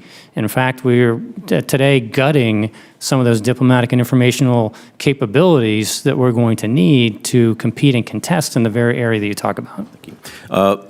Mr. Matthews, how does espionage play a role in the China's political warfare, and what effect does this have at the individual and societal level, both here in the United States and with our allies and partners? So, first and foremost, espionage is an act of violating trust. And if you think about all of the interactions that are required, for example, in Congress, among staff in an office, trust is fundamental to that issue. And so when you have these cases, when you have the weaponization of any connection to the PRC to try to gain access to information to people, you are breaking down the bonds of trust that allow government to work, that allow actions to be taken with some degree of appropriate secrecy when governments need to act in those ways. And you inhibit the ability of a government to have a private conversation about how to deal with matters. How does it affect Taiwan? It affects the ability of the government to work with itself. It affects the ability of the trust that Taiwan's partners have in dealing with that government. It affects the kinds of decisions about what is acceptable to share, both in terms of information, what weapons are acceptable to sell, what kind of interoperability or plans for interoperability are acceptable. These are all things that get factored in, or all things that are affected by the CCP's espionage against Taiwan. Thank you. My time has expired. Mr. Chairman, I yield back. Thank you. Senator Kim. Thank you. And I just want to say I'm glad to be a part of this commission and glad to work alongside the two of you and others. So thank you for your leadership and look forward to continuing the conversation. Thank you to the three of you for coming out and talking about such an important issue. Admiral, I'd like to start with you, just kind of talk through, you talked about the PRC's actions in terms of mobilizing that sense of national power, one that is not just military, also includes so many other tools, whether that be political, information, economic. So I guess I just wanted to make sure I understand, when it comes to the work that the United States is doing as well as what Taiwan is doing, is it correct that we need to make sure we're not focusing too narrow just on the military deterrence side? That's certainly critically important, but so many of the other issues need to be addressed with equal level of importance. Is that a good assumption to start with? Senator, that's exactly right. And so, look, we need to understand the playing field or the battlefield that we're on. This is about global influence over time, where China is trying to exert itself and create leverage and essentially begin to expand its influence at the expense of ours and our friends and the rest of the Western rules-based system, to be able to transform it to meet their preferences. They're not going to try to trash all elements. They can co-opt many of those. But the Chinese are taking over inside international institutions. Obviously, about the Belt and Road, extending their influence in a way where we need to compete. And you can't compete if you don't have healthy, robust instruments of national power that are ready to work together to orchestrate the kinds of things that we're going to need to do to deal with that reality that's happening around the world, not just here at home. And so, in my humble opinion, we need not to, euthanize major critical elements of our government that support what we're talking about. Yeah. We also need to understand that we have to be sophisticated in our approach. We actually have to do trust-generating things with our international partners. We need to think about what, true smart power really is. Like Joe and I would say, right? It's the soft, it's the sharp, and it's the hard. It's not just the hard or the sharp all the time. That would not be smart power. The Chinese are using smart power cleverly in many places around the world constantly to gradually, steadily turn the tide against the United States and supplant us there. And we need to be wise to this, and we also need to use our instruments wisely. So I do think some of the changes that are occurring in government are very dangerous. To me, it's like Superman choosing to swallow kryptonite at exactly the wrong time. Yeah, and look, I mean, beyond just our own tools, and I say this as someone who used to work at the State Department, engaged in a lot of these different efforts, but would I be correct as well in sort of trying to make sure that we're conceptualizing a strategic advantage of ours being our capacity to be able to build international coalitions, and especially when you go on and competing and having the challenges against a competitor which has as large of a population and an economy and resources as China. Am I correct in thinking that being able to build international coalitions, that is not just a good to have, nice to have, but that is a necessary component if we were to try to truly compete and be able to truly try to protect people, not just in Taiwan, but around the world?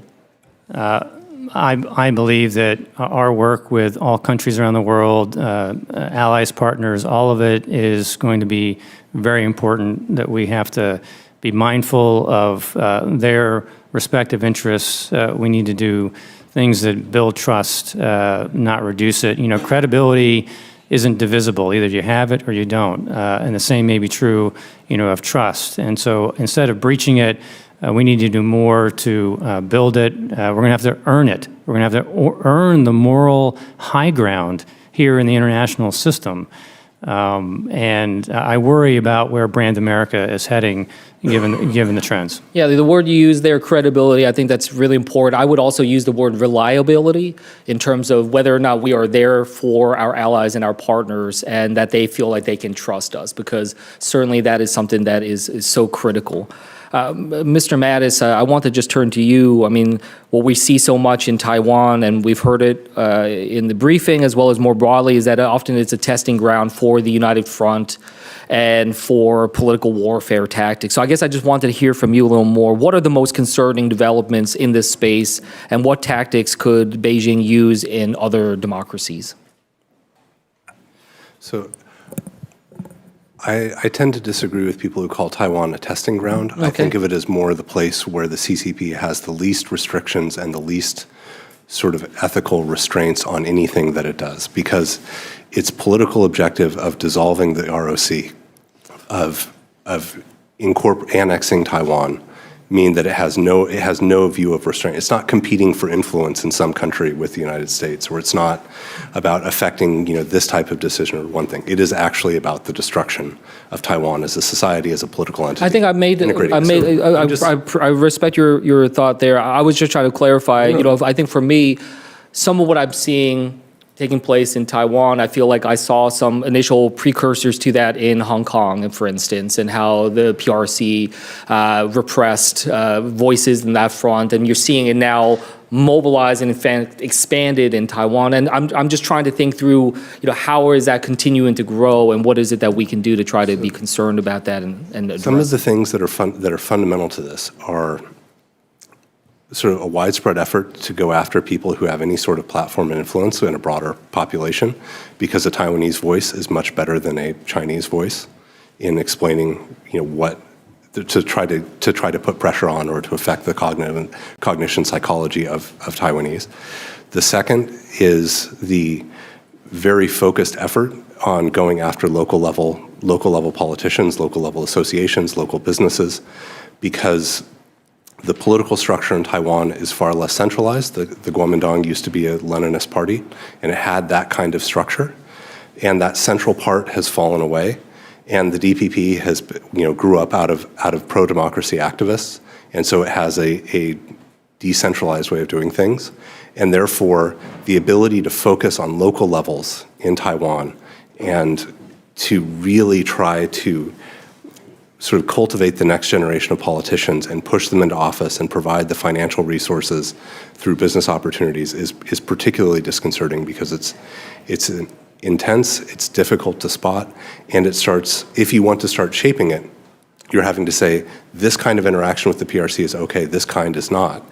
And this gets very uncomfortable for democracies to make these kinds of political judgment calls. And therefore, it also requires you having a political discussion, the ability for a president or legislature to mobilize people around these questions for national security and protect. The third area that I find particularly disconcerting is, I had mentioned this when you had stepped away, is the effort to understand the real-time movements of the president of Taiwan and other leaders, that this sort of focused effort on the military police command, trying to find bodyguards, trying to find anyone who could be in this position, to demonstrate awareness of where the president is. Because if you're thinking about how to paralyze a political system in a moment of crisis, going after the leaders is a key way of doing this. Thank you. Congressman Nunn. Well, thank you to the Commission. Thank you very much to both of our chairs here. I think this is a great opportunity to have not only a bipartisan conversation, but a bicameral approach. Admiral, you highlighted the need for not only a whole of government, but really a whole of nation response to China on this. So I'll offer you one as a fellow intelligence officer here. In 2020, it started with a pineapple. I was working a counter-influence operation, and we saw in rural Taiwan a group, unbeknownst to many of us, started going after pineapple farmers. And slowly, by prefecture after prefecture, they were able to identify that the pineapple farmer was going to be a linchpin in the 2020 election. They messaged directly to them, and unbeknownst to us at the time, 98% of pineapple exports ended up in mainland China. And the ability to influence a pineapple farmer, and I'm a guy from Iowa who knows very much the commodities market, meant that they were going to be influenced when they went to that ballot box.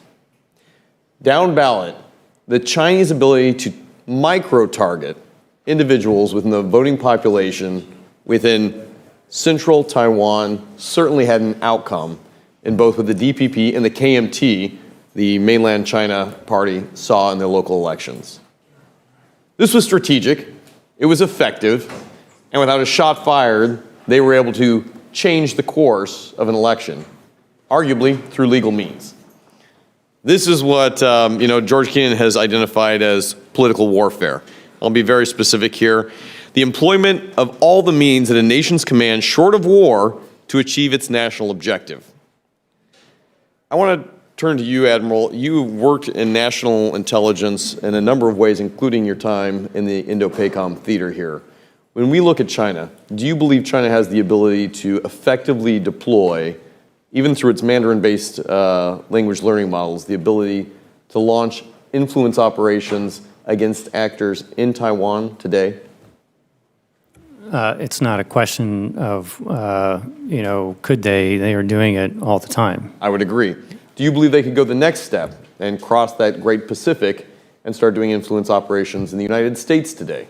They don't need to cross the Pacific. They're already here and they're already doing it. I would agree. Do you believe that the types of things that we're seeing them orchestrate in Asia today, particularly, election manipulation, could be executed here in the United States today? It's already happened and it will happen again in the future. This is very concerning, and I think this is what needs to be at the forefront of where we are operating as a commission, to be able to identify not only what the Chinese are doing to their neighbors, what they're doing right here in the United States. Mr. Mattis, you and I spent some time in counterintelligence at the agency together, and I think we've seen firsthand the threat that's posed by this. When I look at the United States today, I believe we need a whole-of-nation approach, as the Admiral highlighted, but what I see coming out of Beijing right now is a nationalized whole-of-information operation where they're using everything from industry, export controls, cyber campaigns to this very targeted political warfare. Are we in a position right now where we can counter this type of operation here in the United States? And do we even have insight into it? It was mentioned earlier, understanding Mandarin. The only way we found out about the pineapple farms was using, large language models to break down after the fact the messaging coming from mainland China into Taiwan. It's happening, as the Admiral highlighted, right in front of us. I don't even know if we're aware of it and in a position to be able to counter it. I'd like your thoughts. So I think this is why I highlighted at the very beginning of my testimony that we may understand that there's a United Front Work Department, usually referencing the one for the Central Committee, but there are provincial United Front Work Departments. There are local United Front Work Departments. There is a whole Chinese People's Political Consultative Conference system that has roughly 715,000 members, which is something that you could roughly describe as like a militia system, if you will, or a reserve system for the United Front that's mobilizing business people, retired officials, actually one branch of the Kuomintang that split off, and a whole range of other sort of actors that are outside of the party. There's also a United Front Work Department, by the way, in, say, the China Academy of Sciences. It's also in certain companies. It's even in sometimes Western companies that have full-fledged party committees. And as a result, you see something that is an entire system that is operating. And it's worth noting that the guidance that has been given to United Front by Zhou Enlai and has continued to be quoted these days begins with understand the situation, have a firm grasp of policy, arrange personnel, and that's the prerequisite for acting. So what the reason why this is effective and why it's so difficult to deal with is that the party has making very, very clear what its objectives are. This is what our policies are. And then saying to all of these sort of hundreds of thousands of people, go do what you can to push that forward. And that's why it's such a difficult challenge, because in a military context, the United Front system is operating on mission orders, if you will. That's right. We've equipped you for brilliance in the basics, we've given you the guidance, now go do it. And it becomes a question of how do you isolate the Uyghur cause? How do you isolate Taiwanese? How do you steal technology? How do you help us recruit intelligence sources? It is a capability in a sense, or if you're thinking of ends, ways, and means, United Front could probably be described as a way, right? Of a way of approaching politics and influence and creating this mobilizational capability that can be there. And that means it can be used for propaganda, but it can also be used for political action. And that's what makes it so difficult to deal with, because it's not a question of whether it's legal or illegal. The party doesn't care about that. It cares about its objectives and creating this ability to leverage to push those forward. I would very much agree.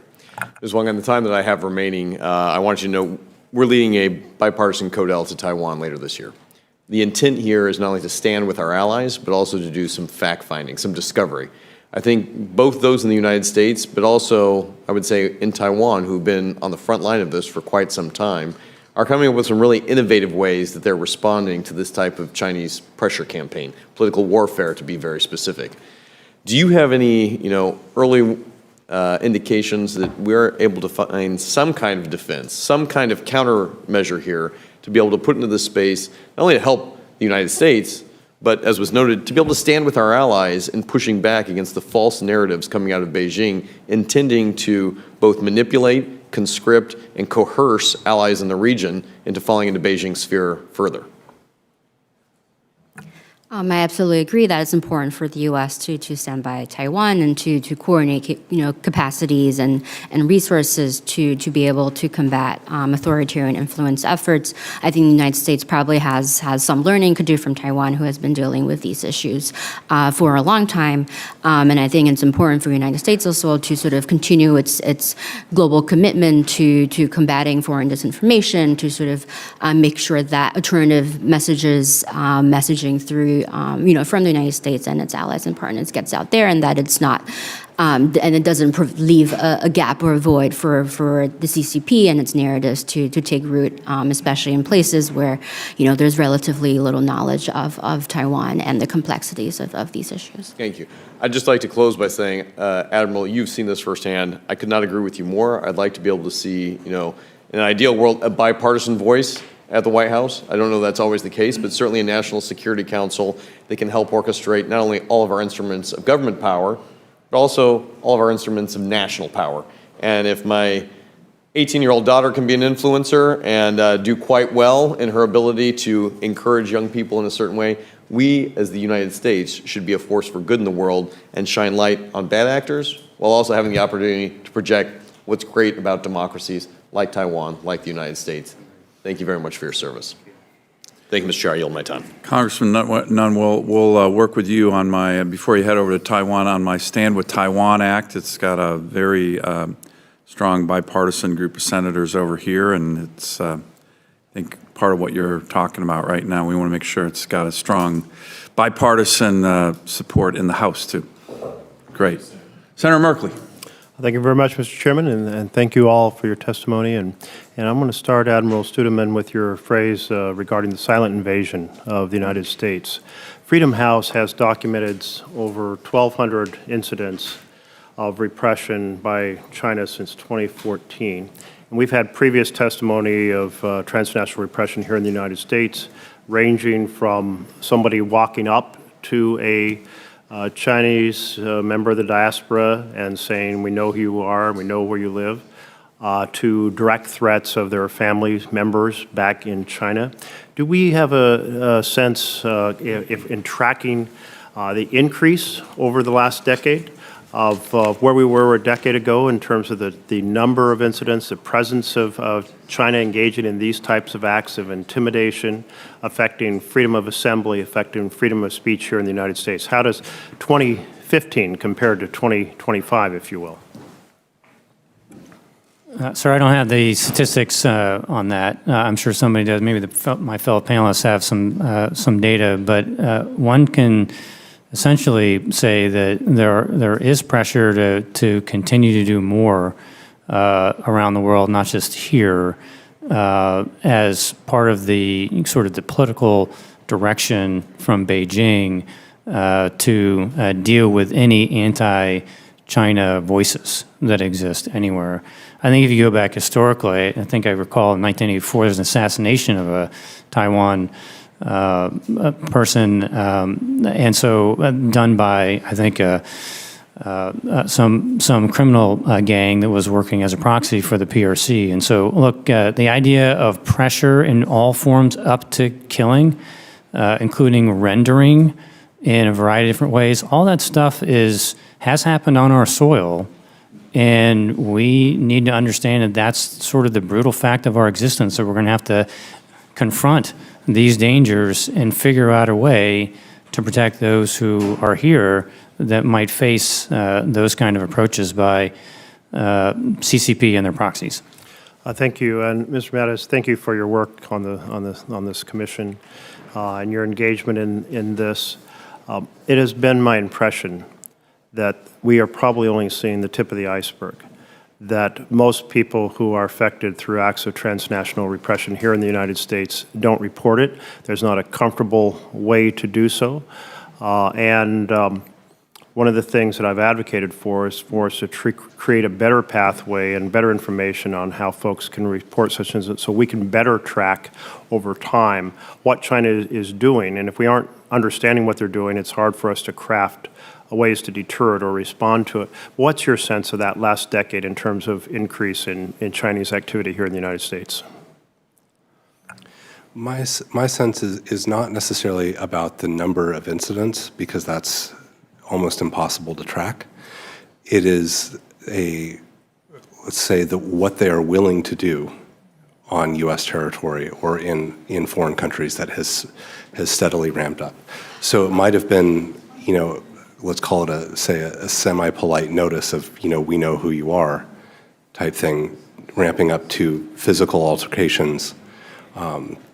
Example that took place in the UK was they went after someone from Hong Kong. They flew in at a private airfield. They intended to fly out with her, and it was disrupted, and they were caught on camera. But that kind of direct rendering or that kind of pressure is something that that has happened in the United States. Maybe not in quite that way, but certainly the kind of direct pressure of you will go to Beijing and be there in the next 48 hours or else.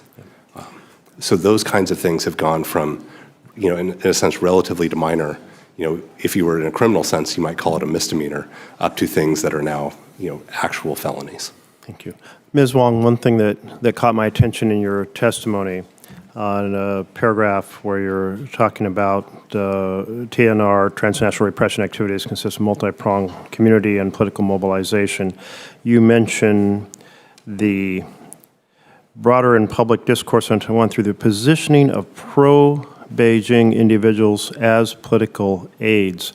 Are you referring that to happening here in the United States, or are you referring to that happening in Taiwan? I was referring to that happening in the United States, as we see the recent arrest of Linda Sun, who is a former aide to the New York governor. She positions herself as a community liaison, but had, very close links to United Front and the CCP. So they're claiming to speak on behalf of the Asian American and Chinese American community, but actually propagating, Chinese government viewpoints and positions, and by extension circumscribing the New York governor or other sort of politicians who were their aides to, right, and sort of shaping their views on what is permissible to say or not to say on Taiwan and Xinjiang and other cases. Great. I'd like to have the staff of the commission follow up with you on the details of that. And your second half of that sentence was operating as a political machine to get pro-Beijing candidates elected into office. And this is where we're talking about election influence in the U.S. and really wanting to understand the scope of that much more broadly. The last question I want to pose, because my time's expiring, is and that's a question I've posed on every one of these gatherings, is what is an effective strategy to respond? There are one thing that I have pressed for is for the FBI to have a hotline with Chinese-speaking individuals and high security so people feel comfortable reporting incidents of transnational repression when they occur. The FBI has been very reluctant to have any sort of dedicated effort in that regard. A second is, so are there things that should trigger specific responses in terms of, for example, trade sanctions? And the chairman has mentioned that in the context of military aggression. But are there things that, in terms of transnational repression, that should trigger responses? If there's documented incident of the Chinese government engaging in some of these escalated events that we're starting to hear about, does that increase their tariff of products coming into the U.S.? Or what other leverage tools are there for us to really dramatize the unacceptability of China interfering in our freedom of speech and our freedom of assembly? Whoever would like to take a stab at that. Senator, if you have a persistent, comprehensive, never-ending threat, then you need to deal with it with persistence, with comprehensive strategies that go up and down the chain. So it's both the depth and the breadth. This, to me, is one of the only ways to approach that kind of wicked problem that's being presented to us. And so we talked about education as a starting point.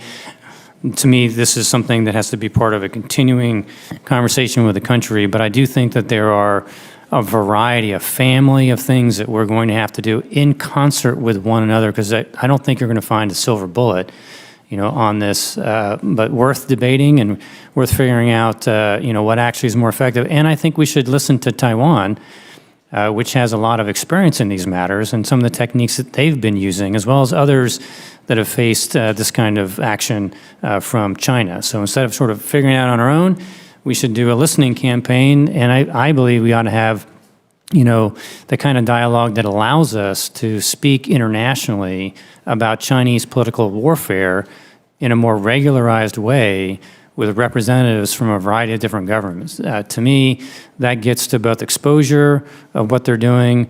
It also gets to best practices that people may be using that may be more effective in countering what we're talking about. I think you mentioned, I'm over time, but I'll just say, I think you mentioned Australia has developed some interesting responses, and I'd like to learn more about that. And only with the chair's permission will I invite continued response, so I would love to hear what you have to say. Depends on. So, Senator Merkley, first, I think we have to recognize that the United States is a federal government, 50 sovereign states that have their own law enforcement, and that you have your own localities that have resources, and that if you want to be effective in responding, it means that you're going to have to devote resources and training to state's attorney's office, district attorney's offices, right? We know that certain kinds of criminal investigations require certain kinds of expertise on the part of both prosecutors and police. A second is that we have to have a political willingness to arrest people when there are problems. Right? There are all sorts of examples that you can go through where Chinese government officials have been allowed to come through the United States who have committed acts of intimidation or coercion, and they've been allowed to leave completely unscathed.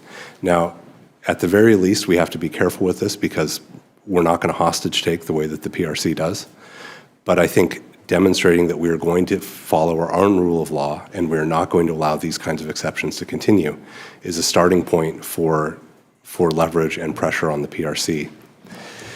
I think you were exactly on the right track of suggesting things that are not like for like, because we know that Beijing complains about us linking issues together like trade and human rights, but we know that they do this all the time.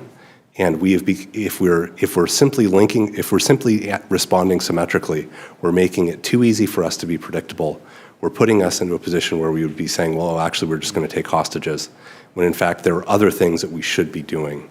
There are vulnerabilities that the PRC has, and we should be putting pressure on those places. And those issues at state government levels, right? There were, I think it was Newsweek, identified 24 state government officials in New York. The researcher who did that work is now working for Jamestown. But if you go around the country, you can find similar issues in almost every state. And unfortunately, in the state that I used to live in and that you represent, there have been issues that are there among sort of state government officials, state legislatures, because of the targeting. And I think this is that point of it's not enough to have a federal government response. It is actually something where you have to find ways, as we've done in many other criminal areas, whether it's fraud, whether it's sexual violence, that you actually have to have police and prosecutors that understand this to be accessible and to be a part of the communities that can be reported to. Thank you. Thank you, Senator Merkley. I'm going to ask another round, if I can ask witnesses to be succinct. I'm going to go vote here, another round of voting, and then Chairman Smith is going to wrap this up. I'll have to leave to go vote. But I wanted to maybe just get a commitment from the three of you to, as the record's going to be open for the couple weeks after this hearing, to maybe get and I know I was reading, Admiral, your testimony, it's really, written testimony is great, but some really specific examples of Chinese actions on our soil intimidating American citizens or Taiwanese or Chinese citizens on our soil. I think Americans really need to know that. If you guys can provide an excellent, like Admiral, real quick, the police stations in New York and so what was that? That was kind of crazy. Yeah, so those, what the hell was that? Senator, those were fronts to go ahead and be able to keep watch on the Chinese diaspora and be able to... Physical buildings of Chinese communist officials in New York keeping track of American citizens? That's right, and those... you got to be kidding me. To apply pressure points on Chinese to behave, and those who maybe were considered too oppositional to be able to deal with those. So, well, those kind of things, if we can get more specifics, if the average American knew about that, again, Democrat, Republican, it doesn't matter. You know, we're a free country, and we should not have the gosh darn Chinese Communist Party trying to intimidate Americans on our soil. No way. Let me give you another example. It's a bill I had with Senator Warren to give you the breadth of sense of the bipartisan nature of this. Last year, when Senator Merkley was talking about effective strategy, our bill said, hey, if there's evidence of the Chinese Communist Party trying to manipulate American elections, again, they would never stand for elections, they're going to manipulate our democracy, then we, our intel agencies, you know a lot about this, Admiral, will do everything we can to get out all the information we can, break down the Chinese firewall, which we probably can do, on how corrupt all the leadership of the Chinese Communist Party is, and let the Chinese people know about that, right? I mean, I think Xi Jinping's sister is a billionaire. How'd that happen?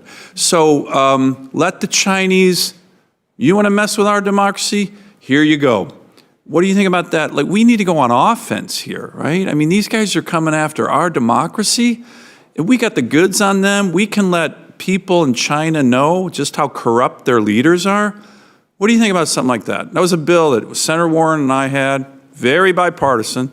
You know, she and I don't necessarily represent the different wings of our parties, or we kind of do, but what do you think of something like that? A little bit of offense here.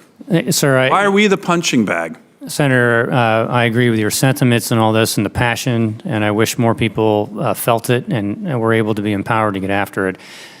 We were able to set up in the intelligence community a Foreign Malign Influence Center. It began with Russian election interference. Yeah. It needs Same to thing. grow and expand. Putin's one of the richest guys in the world. Let the Russian people know that. How did he get that way? He stole it from his people.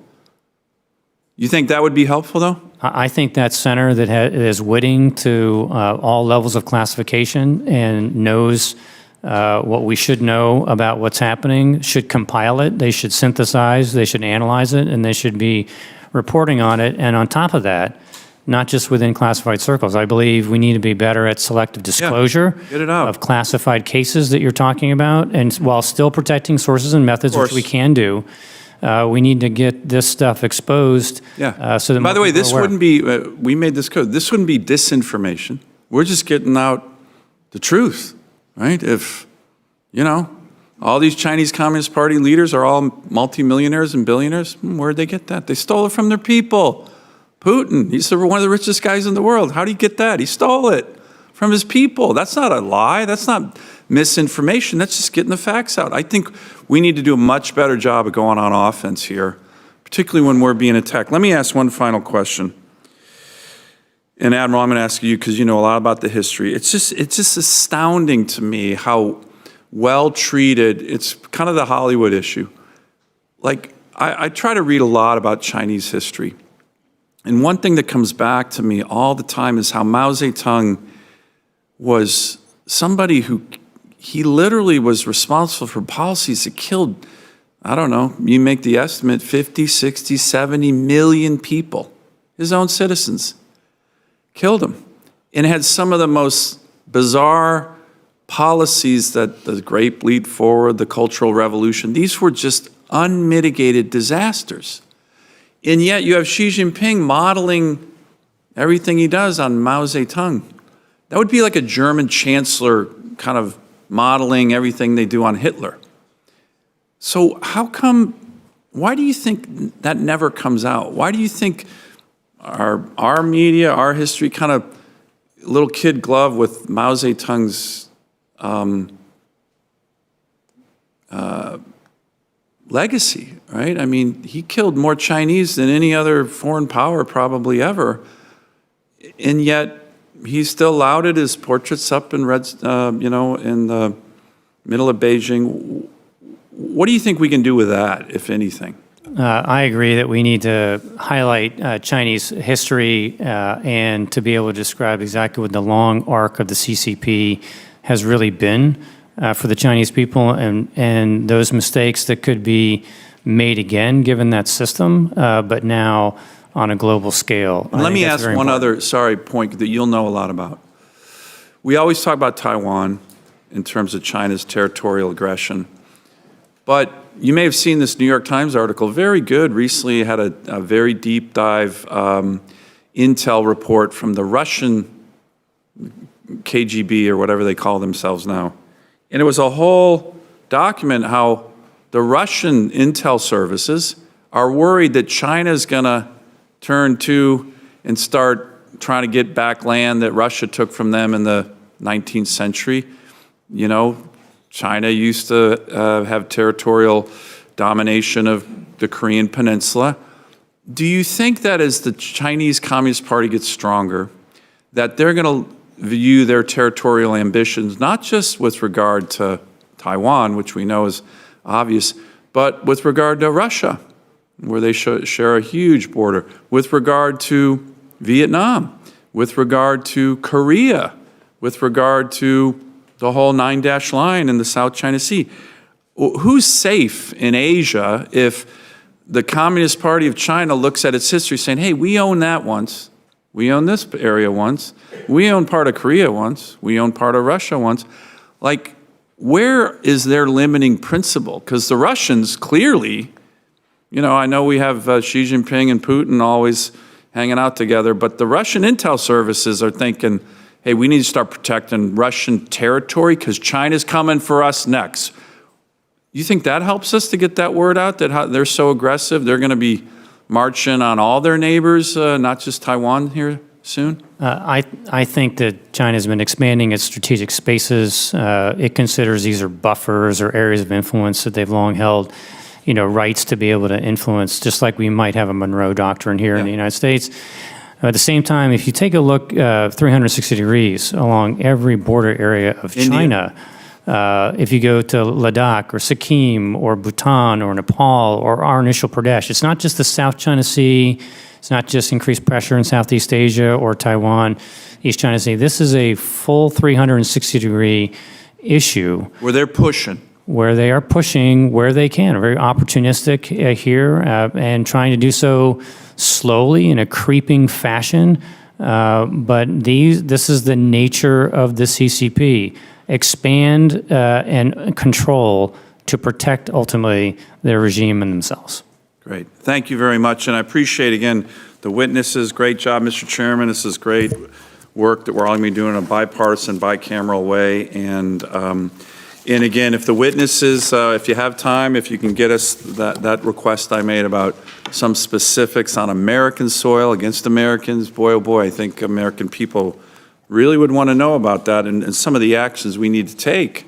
Say, hey, you're coming to mess with us? All right, we're a big country. We got our own methods to make this very painful for you. I think we need to do a little bit more on offense. Thank you. Thank you, Mr. Chairman. Thank you, Mr. Chairman, for your leadership and for an excellent hearing. Let me just ask a couple final questions before we close. You know, in March of 2024, we all recall that B. Kim, who was then Vice President-elect, had an incident where in the Czech Republic, there was an attempt to foment a car accident, which is something that happens so often here, where Jingshan, so many others have had it, but in this case, it was obviously Taiwan-related. And the Czech intel community mitigated that threat. But my question, first question would be, how much coordination do we do with other countries on the threat to the diaspora and to others, especially now with Taiwan, with our allies?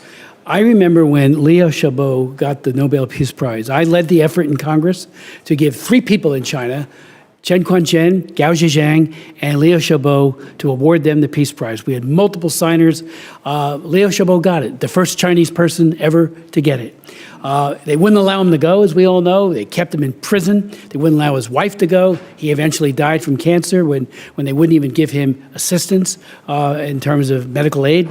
But my big takeaway from talking to lawmakers who were there, and I know a lot of them in Europe, was the worry about retaliation by the Chinese Communist Party for having awarded him that very prestigious award.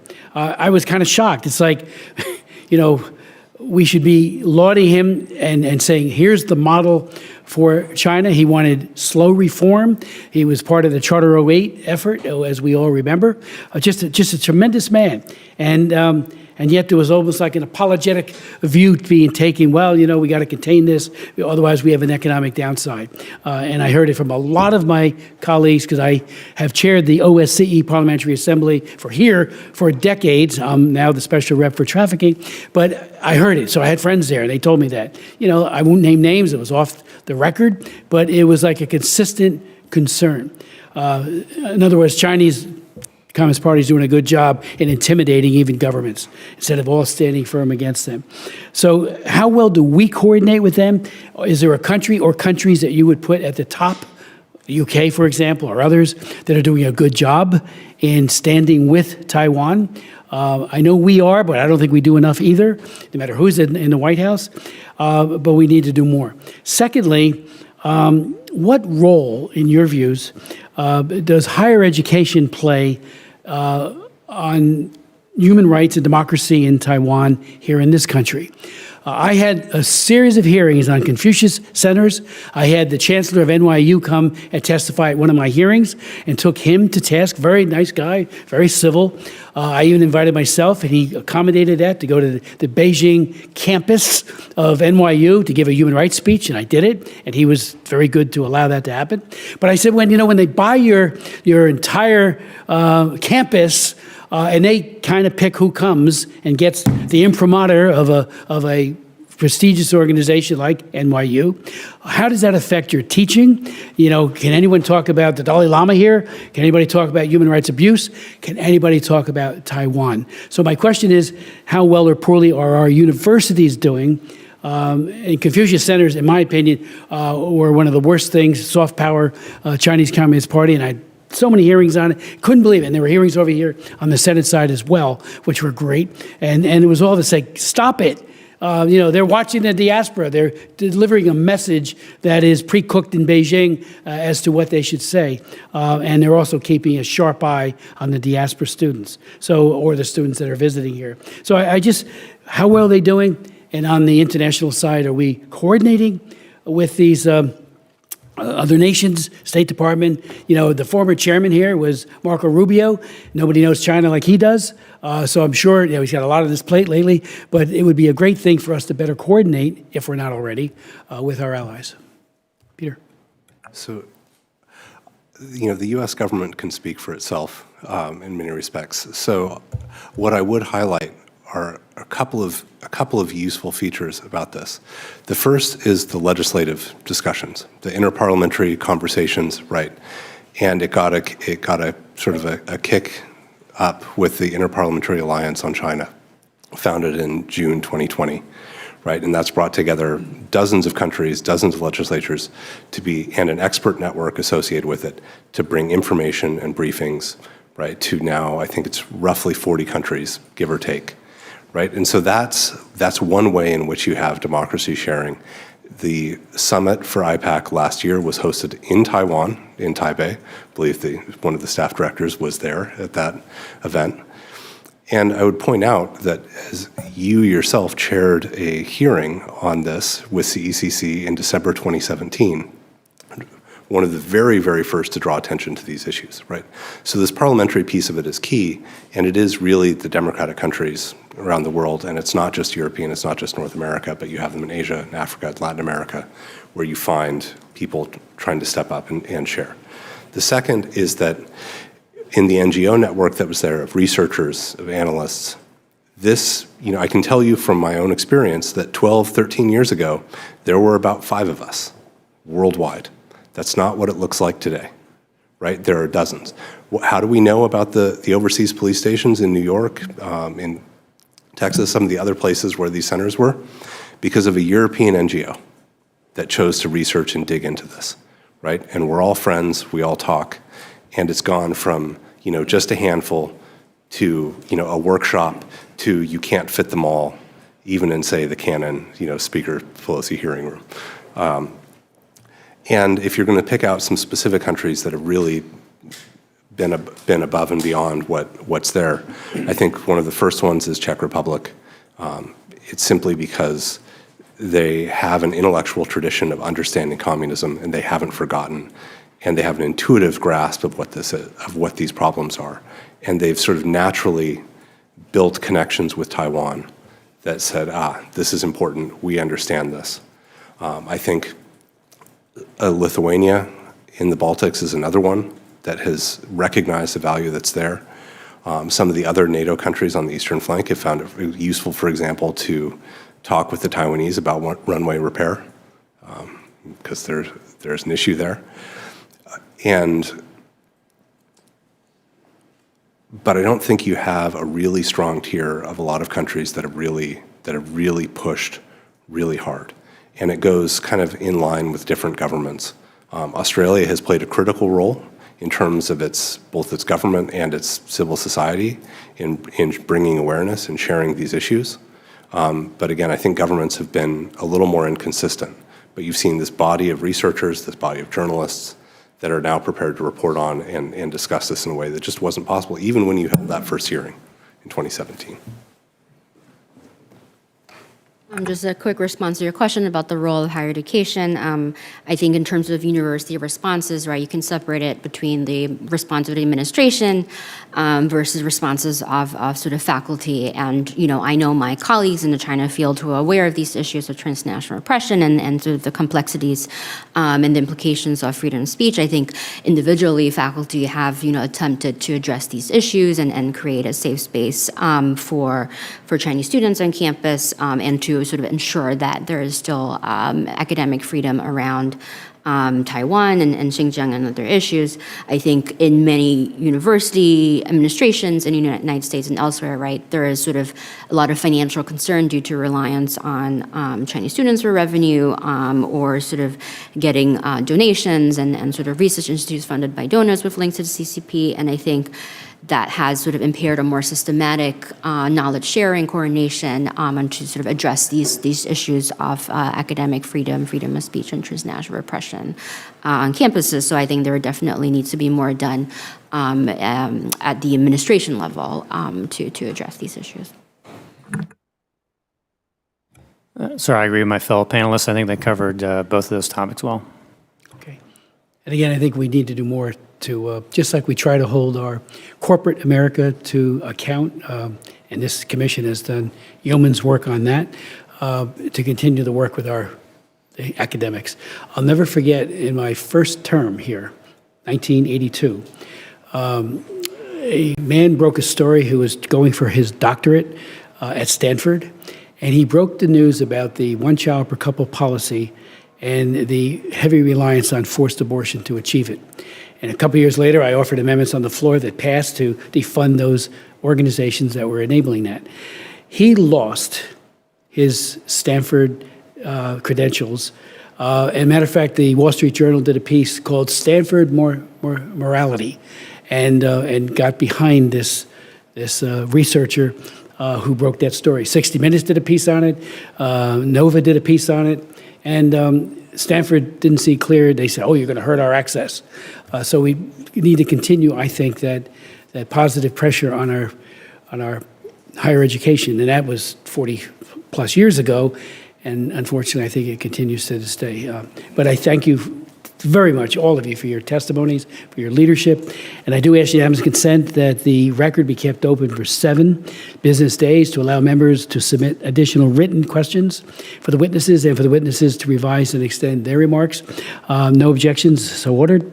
I want to thank all of today's witnesses for your time and, above all, for your wisdom. Hearing's adjourned.